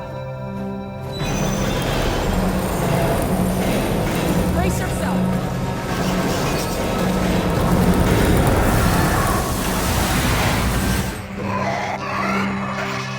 The stalker had Alex pinned down, so I got it off of her and we got out of the train. Alright, direct intervention review. Good chapter, I enjoyed it. Getting used to the supercharged gravity gun again was really fun, and I imagine it would have been a little better if I had played the game when it came out and played Half-Life 2 when it came out instead of playing them back-to-back. The pacing is, again, way better than Half-Life 2 also, and I think it ultimately makes for a better experience. We found our way into an old tunnel, and on the side we found this completely lights-out facility. I needed to climb through the vents to get open to a door that was locked from the other side. On that other side of the door, I found some guns, specifically my shotgun and pistol. I opened the door and we entered another tunnel. Here I really need to conserve my aux power because the flashlight is essential. I can attack, but I have very limited ammo, so Alex has to do most of the shooting. And I need to shine my flashlight so she can see where she's aiming. We then found another train carrying formerly soldiers. A Combine zombie? That's like a zombine, right? Zombine, get it? Okay. There's more zombies in the tunnel ahead, and I'm pretty sure they have more health than actual Combine soldiers, which doesn't make sense, but whatever. They're beefy, but if you aim right, you can take them out with just one shotgun blast. That sort of action continued for a while, and eventually I found a parking garage. This parking garage was filled with antlion nests, and I need to push cars over the nests in order to prevent more antlions from coming out of them. I had a bit more dark tunnel combat and zombine fighting, but I eventually found another part of the parking garage, and this one had 2 cars in sight and 3 antlion nests to plug. There's one car behind this door that can be operated by turning a crank, and after a very long time of holding E on it, I got attacked by a zombine. And I also got the car. I plugged up the last antlion nest and was on my way. Some random rooms and halls later, I found an elevator, and right as we tried to bring it to us, the power went out. We had to enable a power supply, which sent the elevator down, although this does happen to be the slowest elevator in the world, and we got swarmed while waiting for it. This segment is actually really good. You just need to balance between preserving aux power, keeping Alex aware of zombies nearby, and surviving yourself. Also, at one point I got some real bad lag, like sub 10 FPS, but I did get into the elevator. Alright, low life review, very good chapter. There's sort of a theme with this game where each chapter has one really good sequence, and this is no exception with the elevator from before. I entered this area where Alex was absolutely fucking devastated that there wasn't a crank for this door, and I found it behind some boxes. I entered the street once again and found Dr. Kleiner broadcasting, showing at this point that the rebels are winning the war, although we're still not quite out of the woods yet. In the alleys, I got an SMG from soldiers, and in the street found more antlion nests to block. I entered what used to be a deli, and had to place a basket under these pipes to make this jump. Advanced, I know. Snipers then began shooting at us from down the street, and Alex tasked me to go throw a reprogrammed roller mine in the sniper's window. I like this. I don't know how to elaborate on that. It's fun. Alex then took the sniper's window and could cover me as I cleared the path through the street. Now, I wasn't able to have Alex do all of the heavy lifting here, but she helps. I enjoy this. It decently subverts what we already knew about the snipers, and now the snipers are working for us. Here, I knocked over some antlions and let Alex snipe them, which is fun. Eventually, this barrier opens and Alex shows up. Then this happens. Oh god. Looks like the reactor's back on track for a meltdown. That transmission's going out after all.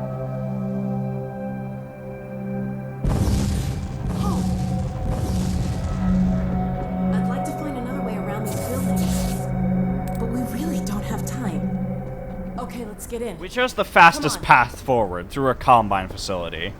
Inside, we found a room, and quickly after arriving, the Combine blew open the doors and made their presence known. We emerged in a garage on the other side of a facility, where a Combine vehicle was in the middle of getting attacked by a Myrmidon. So I got the best of both worlds by letting it destroy the vehicle, and I got a fun fight. There's a handful of soldiers and antlines here, but nothing I haven't seen before. Alex and I entered another basement area where I had to open another powered lock. This time, though, the vent shaft I was crawling through fell into a room filled with explosives and trip mines. I just needed to walk across and then get into this flooded elevator shaft and climb up. I did get the power back up and open the door, and somehow didn't die here, too. We entered another room filled with explosives, and here I just needed to toss a barrel to detonate them. Not too longer, though, we were back in the streets. Someone from this building then told us this. Everyone should clear out of the city. The Combine's not making it easy. We're trying to get enough people together to force our way through to the train station. People are meeting up in a safe house nearby. Can you take us there? You bet. Let's go. This way. The guys took us to more refugees, where we ran through this building for a bit, just killing zombies and such.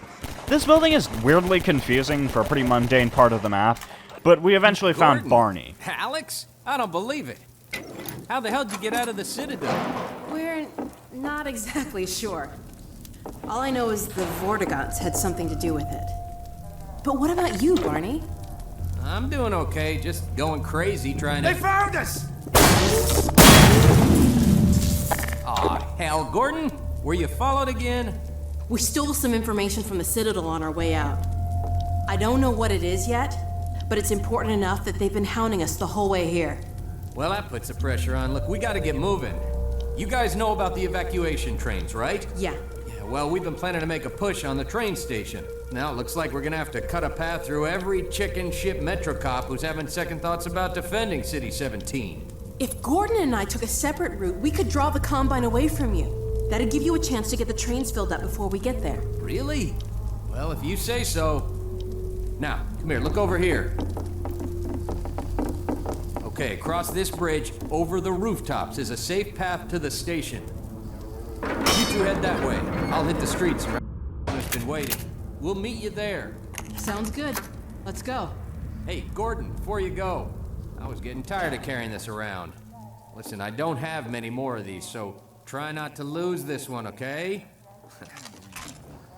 I took Barney's suggested safe path and immediately got attacked by a gunship with no rockets in sight. I ran along and eventually we found a hospital, overrun with Combine, zombies, and maybe even some Zombine, before finding a rooftop with ample rockets and fighting the gunship.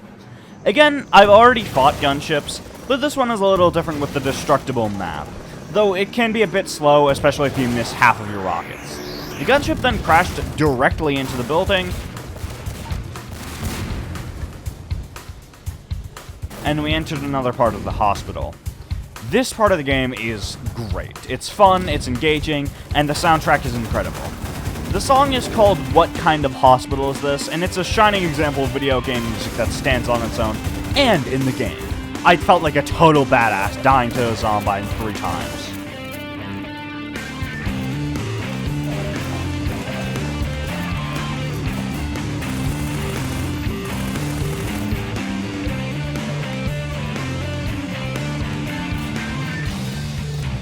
I then cleared yet another electrified pool with only one jump that I actually needed to do anything to clear, and met back up with Alex in this room that feels a bit like a coliseum.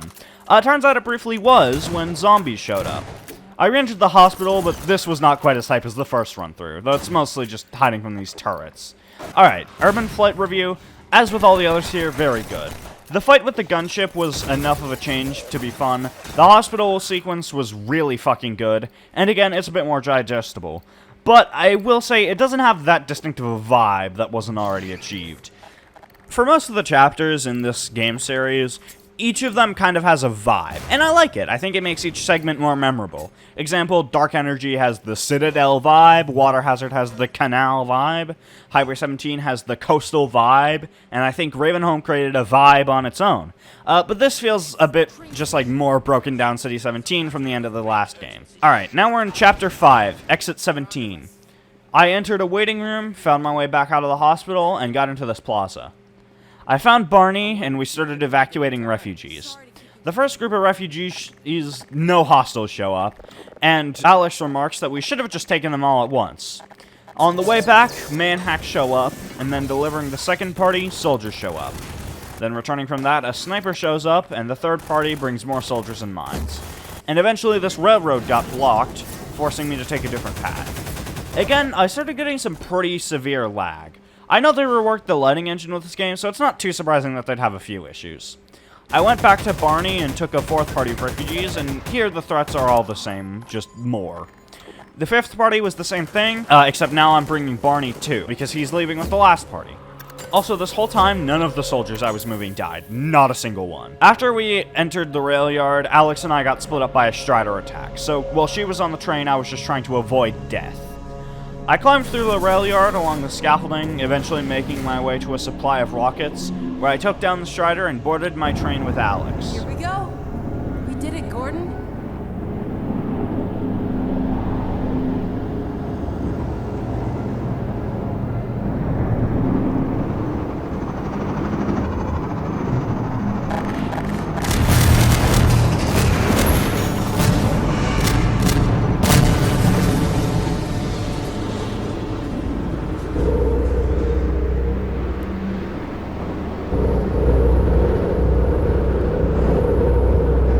The transmission's going out.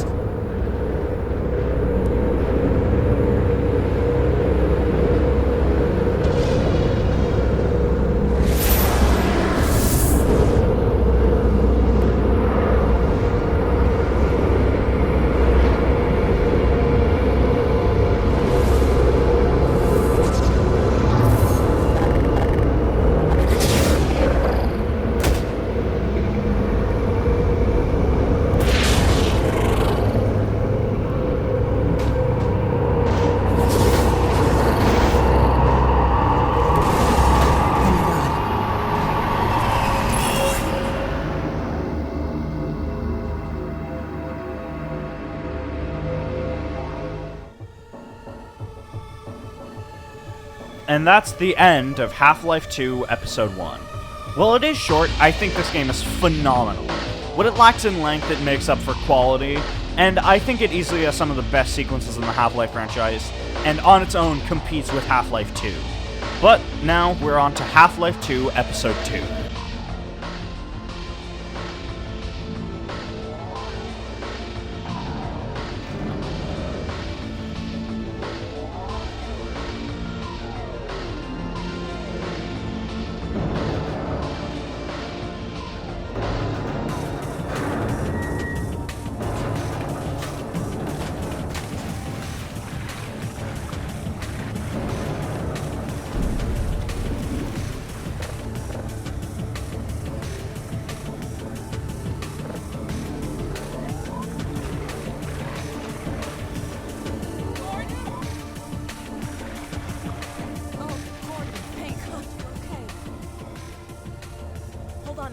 I'll get you out of there.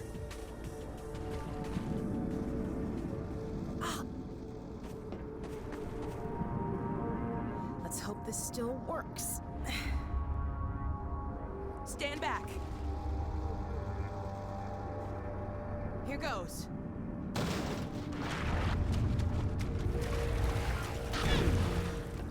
Wow, I forgot what a kick this thing has. Here, you take the gravity gun. You're better with it than I am. We ran into this train car and found this beautiful view of the Citadel. And we got hit with a portal storm.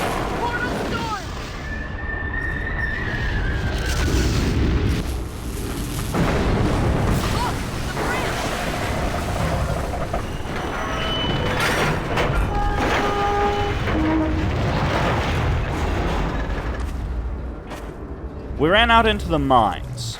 For this first area, the only firepower I had was my gravity gun and Alex, but we found a communication center pretty quickly, where we tried to contact Eli and Kleiner, but it didn't work.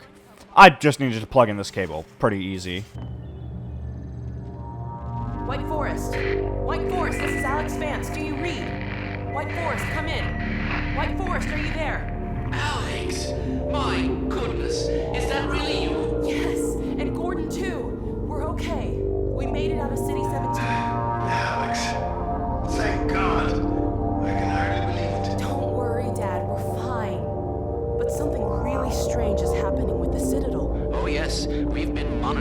situation. The raw discharge of the meltdown has been focused into a coherent beam of portal energy. It's the Combine. They're trying to open another gateway. Yes, what you're seeing is the infancy of a super portal. If it attains full strength, it'll be the 7-hour war all over again. Except this time we won't last 7 minutes. My God. Gordon, what if that's why they were sending so much data from the Citadel? So that... Data? From the Citadel? In the control room. They were feeding huge volumes of data directly into the core destruction sequence. Magnuson, did you hear that? I'll bet it's the Combine portal code. Yes, I'm not deaf. I downloaded the whole packet. They've been chasing us ever since. Well, of course they have. You see, Kleiner, it's the linchpin of all of their plans. Well, I can see that. I never Somewhere in that sequence, they would have had to establish a connection with the far side.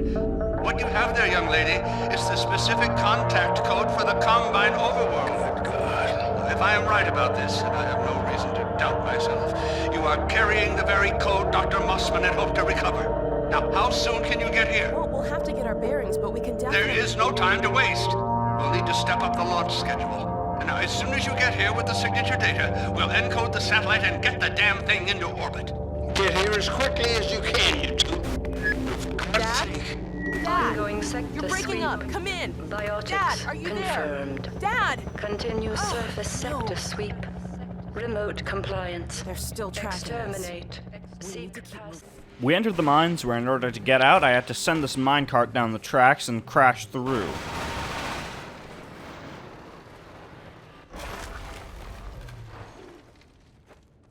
I went out and we heard some scary noises.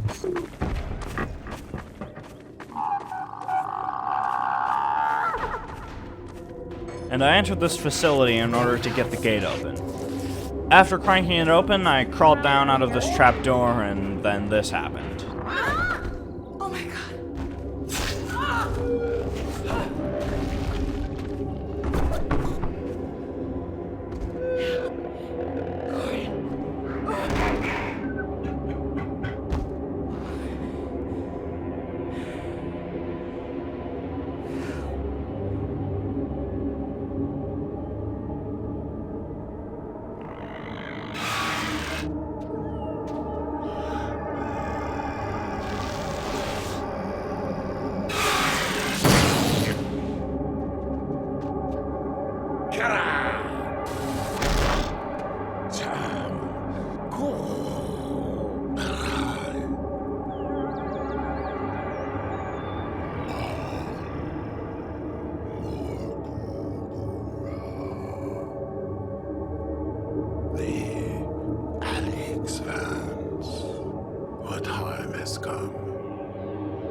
The Freeman. I am pleased to see at least you are unharmed. But the Alex fans, her condition is grave.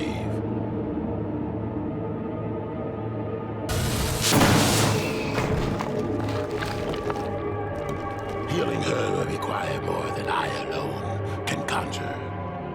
Let me summon my kin.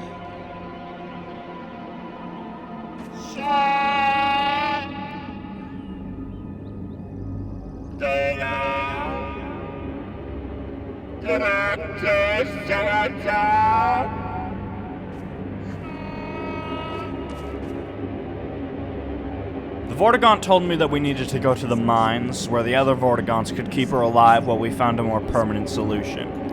I explored this elevator where I couldn't get out, however there was a crowbar jammed in the cogs, and removing that let the elevator drop down, and got me a shiny new crowbar. In the mines I found another elevator that was stupidly hard to get moving, but I did reach a different level of the mines and got a pistol.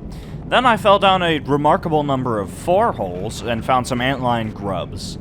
I also saw a horrible creature for a brief second and then got a much better view about 10 seconds later.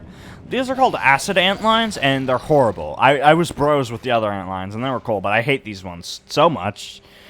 These antlion grubs give a bit of health, by the way, if you step on them. Unfortunately, the normal antlions don't remember our alliance in Nova Prospekt, so I do have to kill them. There are a bunch of caves in this chapter, mainly just to get more familiar with the combat and introduce the new mechanics, alongside getting you the weapons that you had before. Alright, Chapter 1 review. It's pretty good. It has a major plot point, and it actually refamiliarizes you with the combat and movement. Also, they got real creative with the crowbar placement. I carried on into this mine and entered Chapter 2, this Vortal Coil. In the mine, there were two soldiers named Griggs and Sheckley, and the Vortigaunt keeping Alex alive. On the way. Dr. Freeman, Alex Vance is over here. Port's trying to patch her up. Freeman, it is well. The Alex Vance clings to the margins. My kin are still some distance away. For now, we must not be disturbed. Yeah, well, about that. This sensor will light up if an antlion's coming down this tunnel. More lights mean more antlions. When a tunnel lights up, we move a few turrets in front of it. Pretty simple, eh, Doc? Hey, Doc. On your way here, you weren't followed, were you? Don't listen to him, Doc. We're on edge because this place is riddled with antlions. The board says, as long as we don't step on their grubs, they shouldn't hear us this far from the nest. Good thing I didn't step on any of the antlion grubs. Oh, wait. Huh.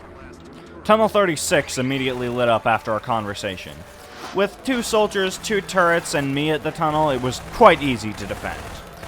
We got another single light at the breach, and again, that was fine, but we then got two lights at 24, and I spent most of it just getting the turrets from the breach.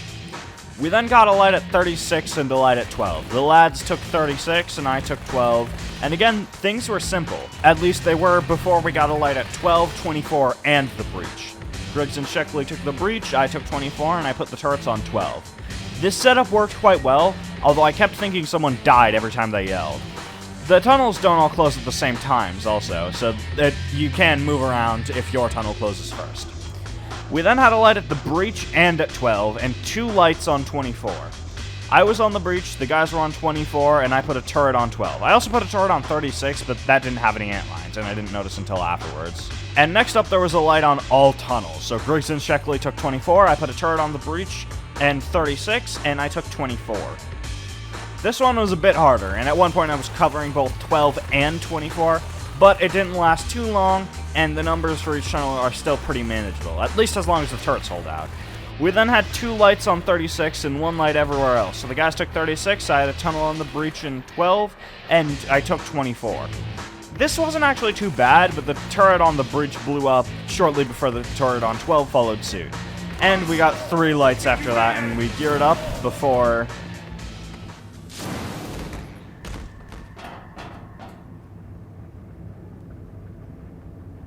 Hey, it's the boards. They made it. Yeah. I was just trying to scare you, Sheckley. Freeman, our delay, regrettable. We killed many antlions, yet many more remain. We must attend to the Alex Vance. There is no time. More antlions approach. We shall quiet them. Shortly after they arrived, however, all tunnels were lit up with three lights. And it's actually antlines this time, by the way. With the Vortigaunts, this actually is quite easy, and it's also very fun. So, we beat all of the antlines, and then the Vortigaunts explained the game plan. Now to the next matter of urgency. The Alex Vance. Her injuries are grave. This will necessitate deep submersion in the Vortessian sea. We require the larval extract. Oh, yes. The extract. Yes. I will make the journey to seek the extract, deep within the nest, in the sacred Nectarium. But I cannot hope to bring it back alone. We must remain to keep the Alex Vance alive. Please, Freeman, join me. Yes, take Freeman. There is no finer companion. Well stated. I geared up and headed down the mines with the Vort, and these are basically just mines from the first chapter, but more. There are more antlines, more caves, and more of those disgusting, horrible, awful fake ants. I fell down this hole because I have the intelligence of one of those little fish that swim at the shiny things, and then it turns out to be an anglerfish. Yeah, I'm one of those. I got up and started fighting more zombies, and eventually found this gate. I need to weigh down this elevator so that I can get to the other side, and underneath I found an elevator that I need to weigh down so it will stay down when I flip the switch and I can remove the weight once I'm on it. I opened the gate and me and the Vort could carry on. He powered up another generator and I found these carts filled with supply crates, and I lost most of the supplies in them anyway and ended up with a near death from it. I then needed to move this weird pendulum and it dropped me into a minecart, which dropped me into a pit.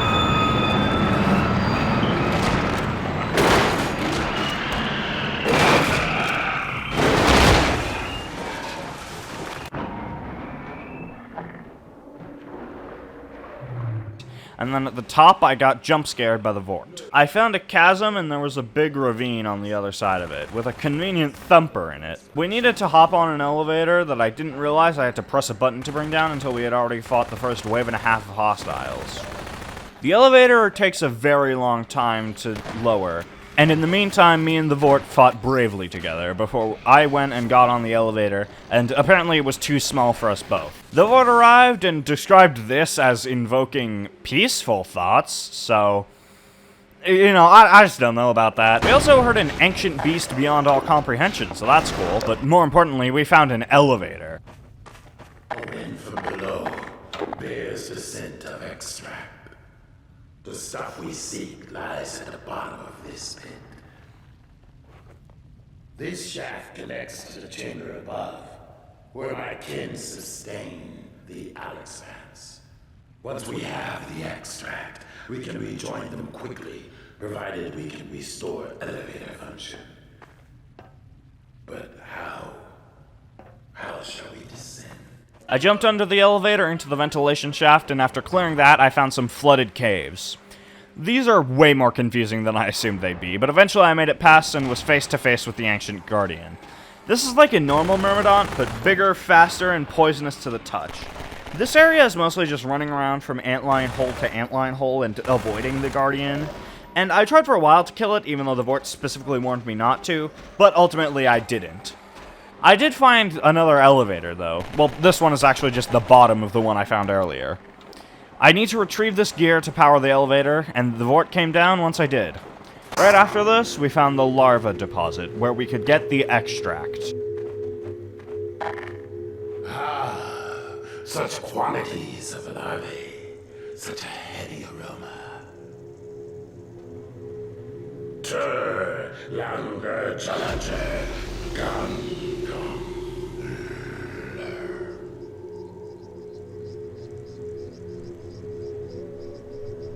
Ah, excellent. A bounty of larval extract. This should only take a moment.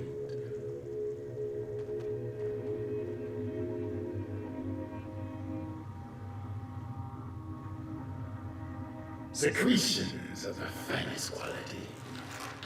Let us return now to the Alexans.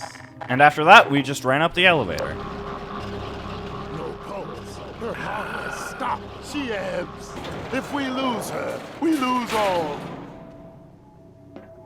Behold, the extra miraculous secretion. Make haste. Join now as we imbibe the extract. Yes. A human is needed. Agreed. Join us, Freeman.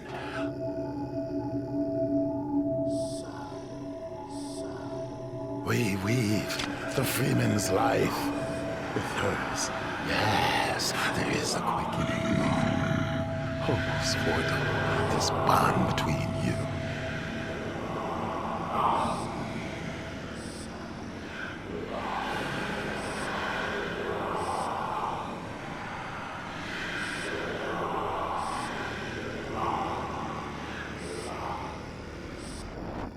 Dr. Freeman.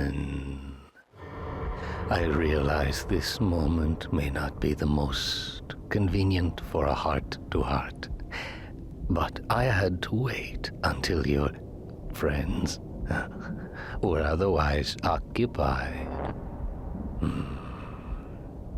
There was a time they cared nothing for Miss Vance, when their only experience of humanity was a crowbar coming at them down a steel corridor. When I plucked her from Black Mesa, I acted in the face of objections that she was a mere child and of no practical use to anyone. I have learned to ignore such naysayers when quelling them was out of the question. Still, I am not one to squander my investments, and I remain confident she was worth far more than the initial appraisal.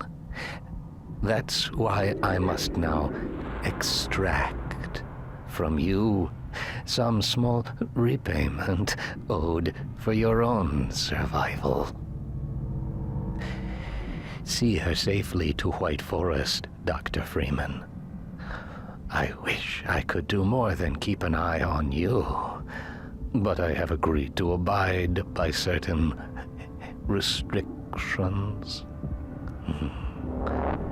Well, now, listen carefully, my dear.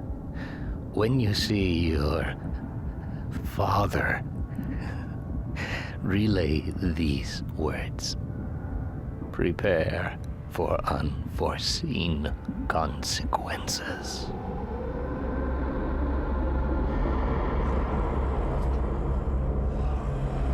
She stirs.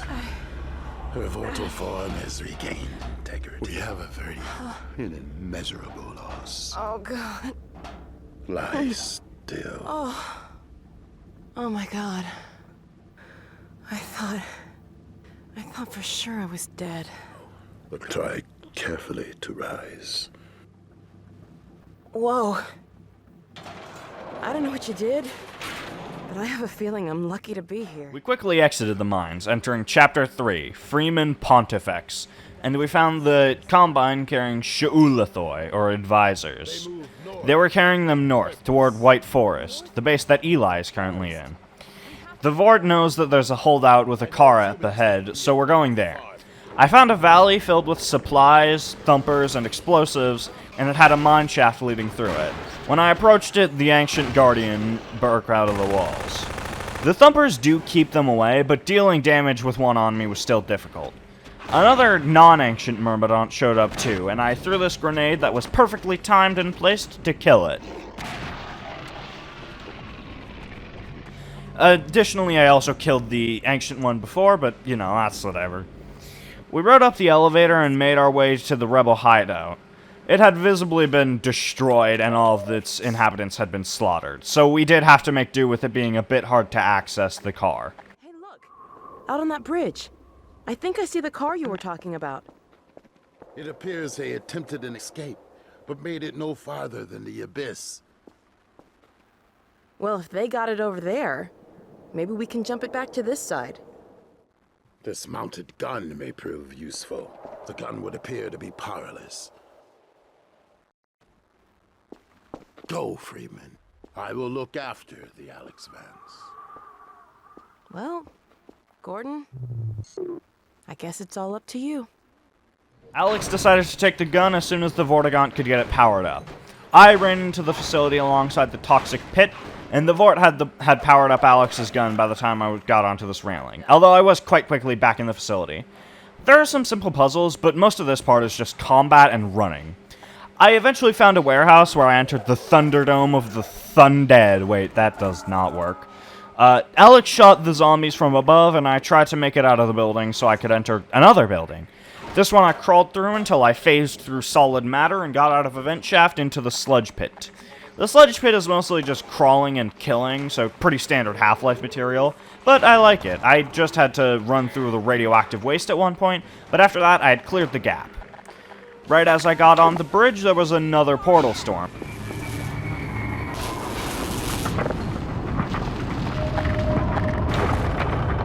Here I had to move the cars to bend the bridge so you can drive the car over. I did break all my bones trying to jump off the now bent bridge, but hey, at least I have car now. Great driving, Gordon. Well done. Oh my God. Look at this car. We scored. Shotgun. Oh. Unless you want it.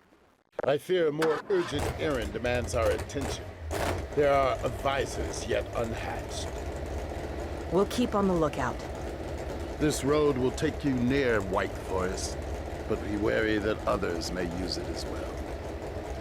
I can't tell you how grateful I am. Our bonds are of nature and require no gratitude.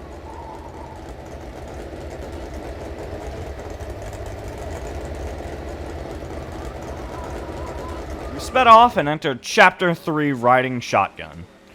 Freeman Pontifex review, pretty good. The Myrmidont fight was fun, and the Sledge Pit was a fun way to add delay between arriving at the holdout and the car, but it was ultimately still pretty short. We had to split from the road very quickly, and here I realized that this car doesn't control too well. This obviously isn't a driving game, but the car from the first game was fine, so I don't really know how they fucked this up. We spotted a radio tower where we could talk to White Forest. There are a few zombies here, but it's mostly empty outside of some supplies. I entered a basement where I could get the tower running again, and the puzzle was to move the short cable to connect to the close plugs and the long cable to connect to the long plugs. It's a real brain bender bust. I got out of the basement and 2 hunters showed up. And after we had killed the first one, another showed up, and then 2 more arrived. I like the combat with the hunters, and the song here is awesome. It's called Hunting Party, and it goes hard.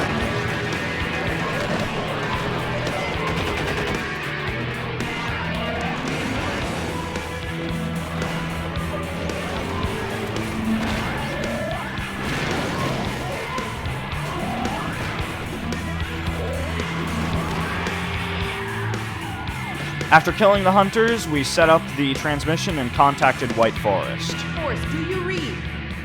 White Forest, do you read? This is White Forest. Identify yourself. This is Alex? Alex Vance? Where are you?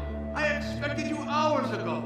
Well, we had a bit of a setback. Don't you understand the gravity of the situation? The survival of Earth depends on the data you Yes, carry. I know. But the Combine, they're heading your way. What? What's that? What? You're heading our way? Well, I should hope so. No, not us. What was that? Combine. You're breaking up, Alex. What? Hey, I know that peak. We're quickly back on the road, well, dirt, and we found a crashed Shu'ulathoi pod. I also tried to do a fucking kickflip in the car over it, and I just had to get the car unstuck with the gravity gun.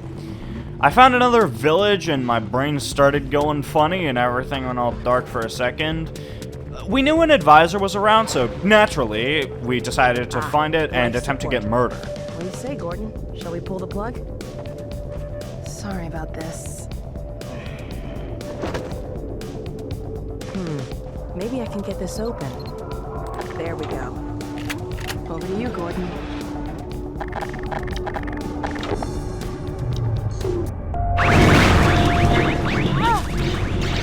Whoa!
Oh my God.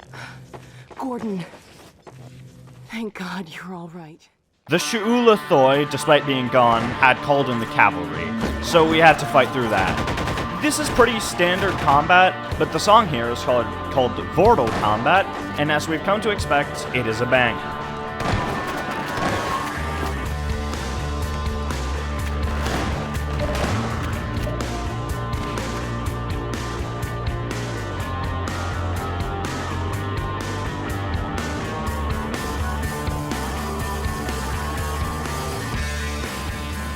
We entered a rail yard and found a tunnel in which we could lose the helicopter that was on our ass, at least just long enough to do absolutely nothing. At one point we had a zombie on our hood, but we knocked it off. We drove into a rebel camp right as our car exploded, and they agreed to keep us alive for the time being. At least as long as we took down the helicopter. The secret here is to launch bombs at the helicopter that the helicopter drops back at it. Although it's possible if you have 3 rockets and some well-placed SMG grenades you wouldn't need them. But they're definitely the best way to do it. I took down the chopper and entered the garage, bringing me into Chapter 5, Under the Radar.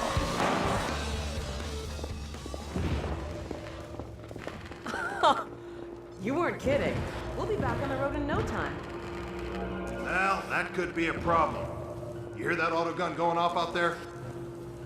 We normally run supplies out of the White Forest base, but a few days ago the Combine cut off access. What do you think, Gordon? Maybe while I'm getting the car fixed up, you can see about clearing up that roadblock. All the fresh zombies coming out of City 17 have kept them pinned down. It's just a matter of time till the troops start pushing this way. If you think you're up to it, we'll let you out there. Oh, he's always up for it. Right, Gordon? We got a trap door up here where I can let you over to the other side. That way you'll get to see the gun before it sees you. I ran outside to get another toxic sludge pit where I literally just needed to kill some zombies and climb this truck. Well, I crawl through this scrapyard. I'm gonna review Chapter 4. It's pretty good. It reminds me a lot of Highway 17, but it's distinct enough to still be new and unique. And additionally, while I do find the car a bit hard to control, I'm not gonna deny that it is fun to drive. On the opposite side of the scrapyard, I had to climb this truck and jump down through the broken up roof into a warehouse where the autogun was running out of. I found the panel for the autocannon where I threw several grenades at it and figured that wasn't the correct path forward. Turns out it was, and the game just didn't accept the first few grenades I threw at it. That grenade also blew a hole in the building so that I could get out. Alex was already waiting in the scrapyard and the guys had repaired the car. Not only did they help me fix the car, they threw in a bonus. Special this week only. It's like an onboard radar for you guys. Picks up little beacon jobbers like this one here. We've hidden a bunch of these things out there in the field to signal emergency stashes. So keep an eye out. When you see your dashboard light up, you're gonna want to stop and investigate. I'll fill you in on the road, Gordon. Thanks again, you guys. No need to thank me. We found our first supply cache inside of this little guarded van. Shortly after, we found a second one here. I need to throw a grenade under this platform and climb onto it in order to get to this switch, and also get myself an RPG. Back in the car, another was already in view, and here I needed to rip out the floorboards to get to these supply crates, which would have been cool if I realized I was supposed to blow them up. I got another radar ping, and all of the stuff on the radar you can skip, but that's no fun now, is it? This stash is on top of a hill. Well, more inside than on top of, but you know what I mean. We found a small village again, and here we got trapped. The Combine run a sector sweep to the song Sector Sweep, and say it with me, it's a banger.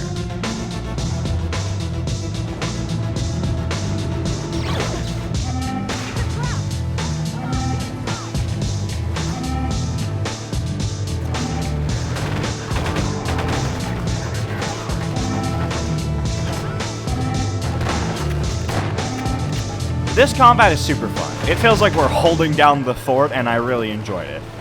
The Overwatch then begins talking about expunging Alex and I, right as Hunters and the Combine Elite arrive. Also, notice the text that showed when Alex died.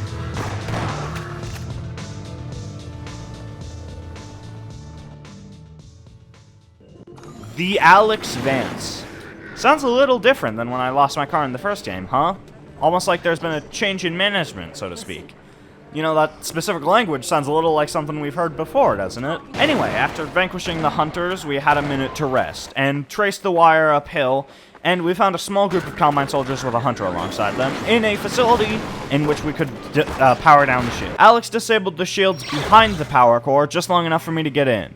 But her control to take them down did go out as soon as I was in, and I had to shoot out this ladder so I could go around the rafters, and eventually drop into the coal. Though after that, we headed back down and the coast was clear. I also found another radar blip, and it turned out to be in the sky.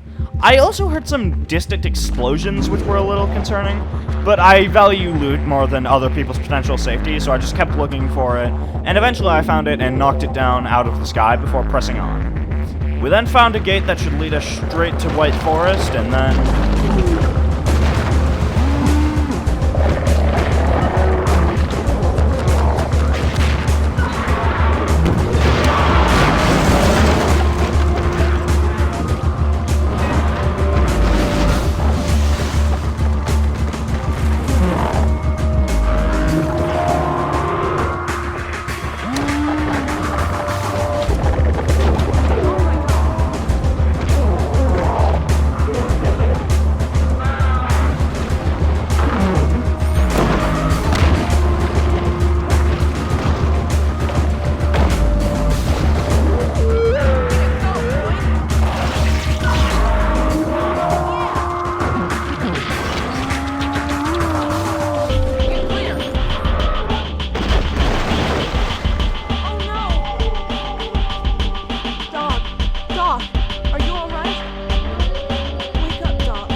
After that debacle, we challenged Dog to a race to White Forest. While I did crash once or twice and Dog did have a little head start, Alex and I still won the race. So, we went over to the base and entered Chapter 6, our Mutual Fiend. While the rebels lead us to Eli, I'm going to review Chapter 5. This chapter is absolutely great. What now? Oh no, what's that? Well, now what? All right, back to work, everyone. It's just another fault alarm in the secondary silo. Let's take a walk. Same old. Anyway, this chapter is great. The optional cache looting is really fun, clearing the scrapyard was cool, and the fight with Dog and the Strider was really interesting. And then we met with Eli again. Gordon, man, you made it. Dad, Alex. I was so afraid I wouldn't see you again. There, sweetheart. We're together now. That's all that matters. And look at you, son. I knew if you both stayed together, you could get through anything. Yeah? We make a pretty good team. Yeah, well, that's good, because, well, now that the suppression field's down, we all have to do our part. Dad? Can you blame an old man for wanting grandkids? What happened to you? Dad, it's not what it looks like. I'm fine. Are you sure? Shouldn't we have that looked at? Really, I'm fine. Where's Dr. Kleiner? We should get this data to him right away. And we rode down to the silo. Now listen here, Magnuson. There's no call for hurtful comments. Good grief. Eli, why didn't you tell me they'd arrived? Don't worry, Izzy. They just got here. My dear, what a relief. Not to mention a delight to see you here at last. And Gordon, I see you in the HEV suit have taken excellent care of each other. They're inseparable. The data, people, the data! Kleiner, are you going to sync up the satellite, or should I postpone the launch to make time for a family reunion? All right. I was just saying hello to Alex and Gordon. Oh, fine. No one grants me a moment's peace, but by all means, unroll the red carpet. Good grief. I only meant they might... Oh, never mind him. Now, my dear, where is this data packet you've been carrying? If I delay a single moment, I'll never hear the end of it. You have my word on it. It's right here, Dr. Kleiner. We've got a ton of data. The strange thing is, it was all attached to a transmission from Judith. Transmission? From Judith? Do you mean the message didn't get through? We've got to see this right away. Just let me start the decoding process, and then we can view it in the auxiliary control room. For God's sake, hurry. Yes, of course. Another alarm? Oh, what next in the parade of constant interruptions? Hello, is anyone there? Anyone? false alarms all day. Damn crows have been nesting in the tracks. I do not know how I am supposed to concentrate with all of this racket. I ran down the hatch to see what was going on, and I entered this elevator. Nothing happened, I just like pointing out elevators. Again, the alarms went off, but this time a hunter busted through the walls and killed a man. So yeah, now I have to run through the floor, sealing off the silo doors, and eventually I'll have to fight off the invasion. This part of the game is pretty fun, although it is a lot of guys shooting down at you from hallways, which, if you'll remember, isn't anything new. At the top of the silo, I sealed off the doors right as a Shu'ulathoi flew by, and Uriah, Alex, and a medic showed up. Glad that's over. We couldn't get in until you sealed off the silo when the blast doors opened up. Regrettably true. I better let my dad know you're all right. We entered an office, and Eli was watching the transmission from Judith. Wait a moment. There's something else here. It's the Borealis. Good God. Incredible. What? The Borealis? It's real? Oh yes, quite real, despite its almost legendary stature. Our peers at Aperture Science were at work on a project of some promise, but in their rush to beat Black Mesa for funding, they must have compromised ordinary standards of risk. We heard their research vessel had simply disappeared, vanished, with all hands, and even part of the dry dock. Few believed the Borealis would ever be seen again. It should have been lost forever. Ah, but now that we've found it, we can use it against the Combine. Did you... Use it? That thing has to be destroyed.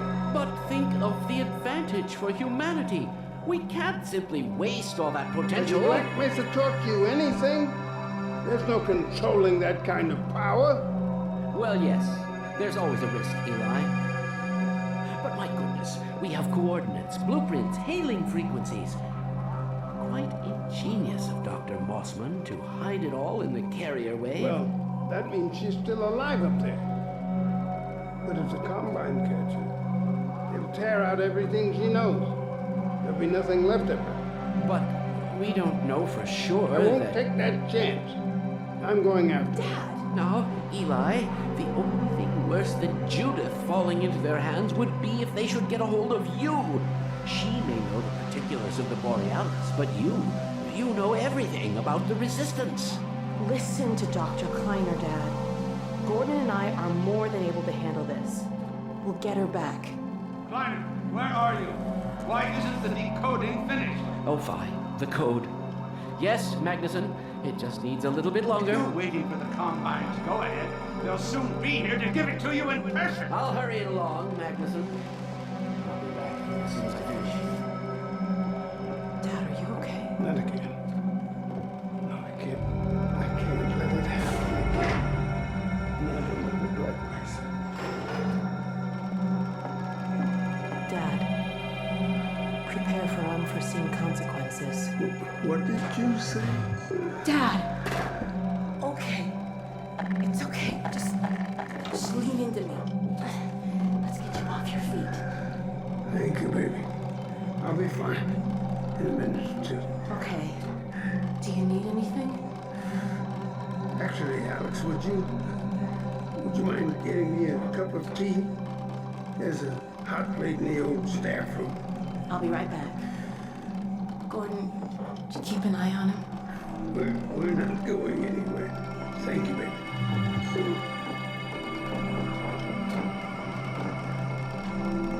Unforeseen consequences. The last time I heard those words was back at Black Mesa. You had just stepped into the test chamber when he whispered them in my ear. You know who I'm talking about. Our mutual friend. When he brought in that crystal, I knew I should have aborted that damn test, but I didn't. The whole world went to hell that day. And now he's using my little girl, putting words in her mouth. God damn it. I should have known when he rescued her it was for his own damn reason. Gordon, we'll so much I need to tell you. Between us, we may finally have a chance. Here you go. Everything all right? There's nothing, honey. All right, people, change of plans. There is no way we can launch before those Striders are... Oh, excuse me if I'm interrupting tea time. I'll just step out until you've finished, if that's more convenient. Well, Freeman, I believe I've found the perfect use for you. Follow me, quickly.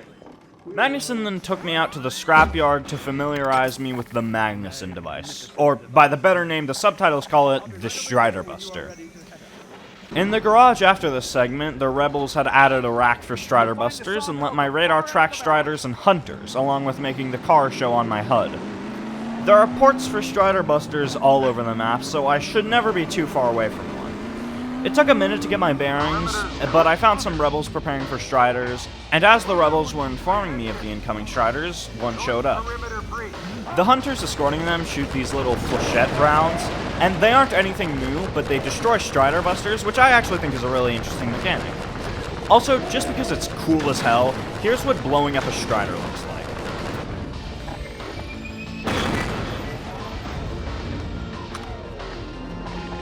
The next Strider blew up the sawmill, and although now for my lack of friends, I did now know how Strider Busters work. There are 3 locations that Striders come from. The cranes, where the first one came from, the sawmill, where the second one came from, and the water tower, where the third one is now coming from. On their own, the Striders and Hunters aren't too powerful, but when they work in packs and you're on low health, they can get a little tricky. Next up, we had another coming from the cranes, and I learned that the car and the pulse rifle alt-fire are the 2 easiest ways to take out Hunters, but the car doesn't get depleted after a few fires, so I'll probably be maining that. Then we had a Strider from the past tense sawmill. This one had 3 Hunters, and even with ample health, it wasn't easy getting this one out. Not to mention another Strider came from the water tower, and before I had even taken out all of the Hunters. And before I had even started fighting the one at the water tower, another one came from the cranes. Although it seems the rebels or the fucking Holy Spirit had taken out the water tower Strider's Hunter pack before I even got to it. Not so much for the one from the cranes though, which destroyed another building before I could even get to it. And another one from the water tower, this one destroyed another building, and more interestingly, I got it down before its Hunter pack was even dead. After that, more Striders were flown in from dropships, specifically one for each spot for an all-angles ambush. Before I had even taken down the first one, 2 more showed up at the sawmill and the cranes. After knocking out one, the second was already close to the base. After taking out the second, the third was already close, but after that, I did get a second to breathe. I didn't have too long though, as another one was already getting close.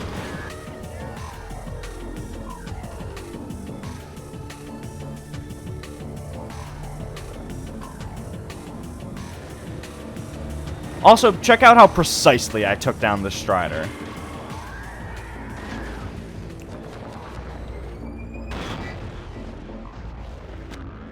One Strider later, we had taken them out, and we were all gearing up for the launch.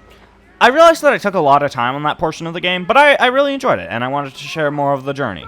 Alright, forward chapter review. Good chapter, enjoyed it. Alex and I entered the base once again, and we were about to launch. Powered down. Hold on a moment, Kleiner. Ah, Freeman. Well, I see the Magnuson device performed flawlessly.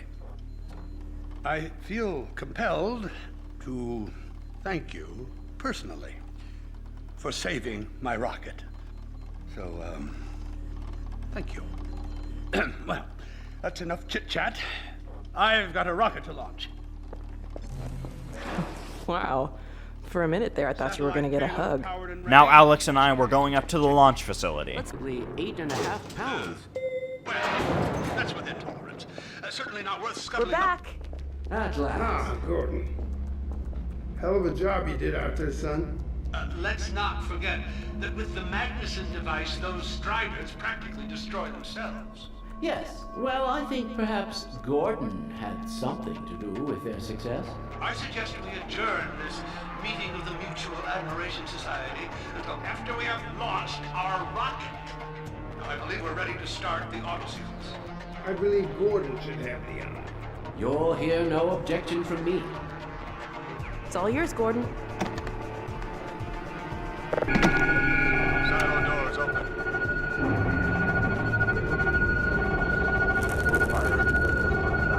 Stations, everyone. Forward to main thruster. Steady on. T-minus 10, 9, We're launching. 8, 7, 6, 5, Steady. 4, 3, 2, 1. Yeah! We did it! We sure did. Yes! Fantastic.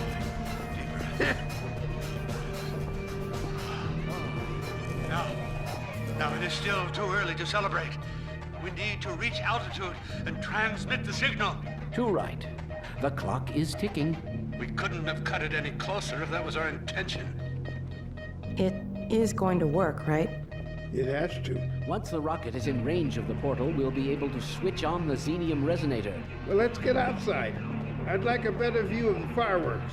There should be quite a show. Regrettably, I can't come out with you. Magnuson and I will need to keep a close eye on the rocket's trajectory. Aren't you going to see us off? Just as soon as this is wrapped up, I wouldn't dream of letting you go without a proper goodbye. Okay, I'll hold you to that. You too, Dr. Magnuson. We ran out, and Eli and I had another brief talk. We'll catch up with you in a moment, sweetheart. Gordon, hold up a Dog, second. there you are. The more I think about that warning from our friend, the more I'm convinced it has to do with Borealis. Don't be deceived. That ship must never be used. You have got to destroy it, whatever the cost. Where are you two? You're gonna miss it. Be right there, Alex. Gordon, thanks for everything you've done. For Alex, for all of us. I couldn't be prouder if you were my own son. Now, when you get back, we've got a lot to talk about. We ran out just in time for the big fireworks show. This is it! Oh, My goodness! yes. The portal has been neutralized! We did it!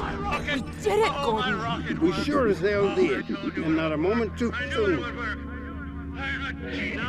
I'll bet the Combine aren't too happy right now. You got that right, sweetheart. But we've got plenty to celebrate. I wish you didn't have to head off so soon. If only it weren't so critical. It's okay, Dad. We'll find Judith and bring her back. Dog? And then, Dog Hey, seemed to suddenly run off, like strangely suddenly. Where Alex and I were preparing to leave to find Judith, and Eli was saying his goodbyes before this happened. Dad! Gordon!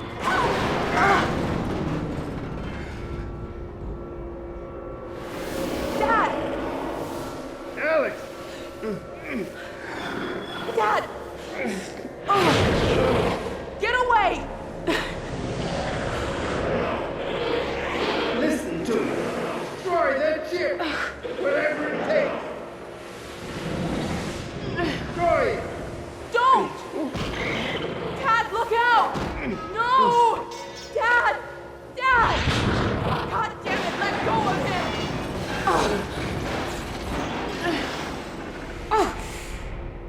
Oh my God! I love you, sweetheart. Close your eyes, honey. I love you, Dad! Don't look. No! Oh my God, no! No! Gordon! Dog!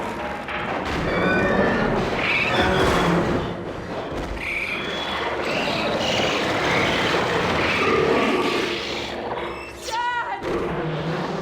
Oh God! Dad! Dad! Dad, please! Dad! Oh my God!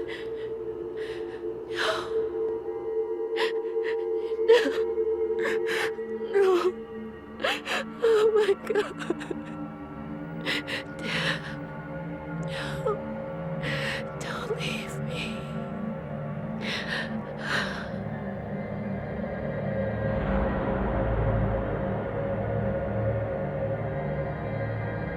And now, it's done.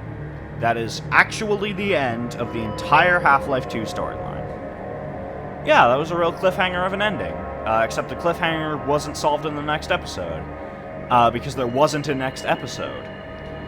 This is the biggest point of argument for why I wouldn't recommend you play this game. But, ultimately, I still think the experience is worth playing, even though the ending isn't exactly a solid conclusion. Now, there is Half-Life Alyx, but that doesn't really continue the storyline from Half-Life 2 all that much. And while there isn't another full continuation of the game, we aren't totally left in the dust. However, maybe that can come another time. I hope you enjoyed this monstrous video. I was working on it on and off through all of June, and have been going hard on it for all of July. If you watched this far, you may want to consider subscribing to my channel, and if you wish, you can join my Patreon. It's $1 a month, and you get access to videos 3 days early, and scripts whenever they're ready to be seen. This is probably going to be the longest video on my channel, so I guess don't get used to it. Alright, goodbye now.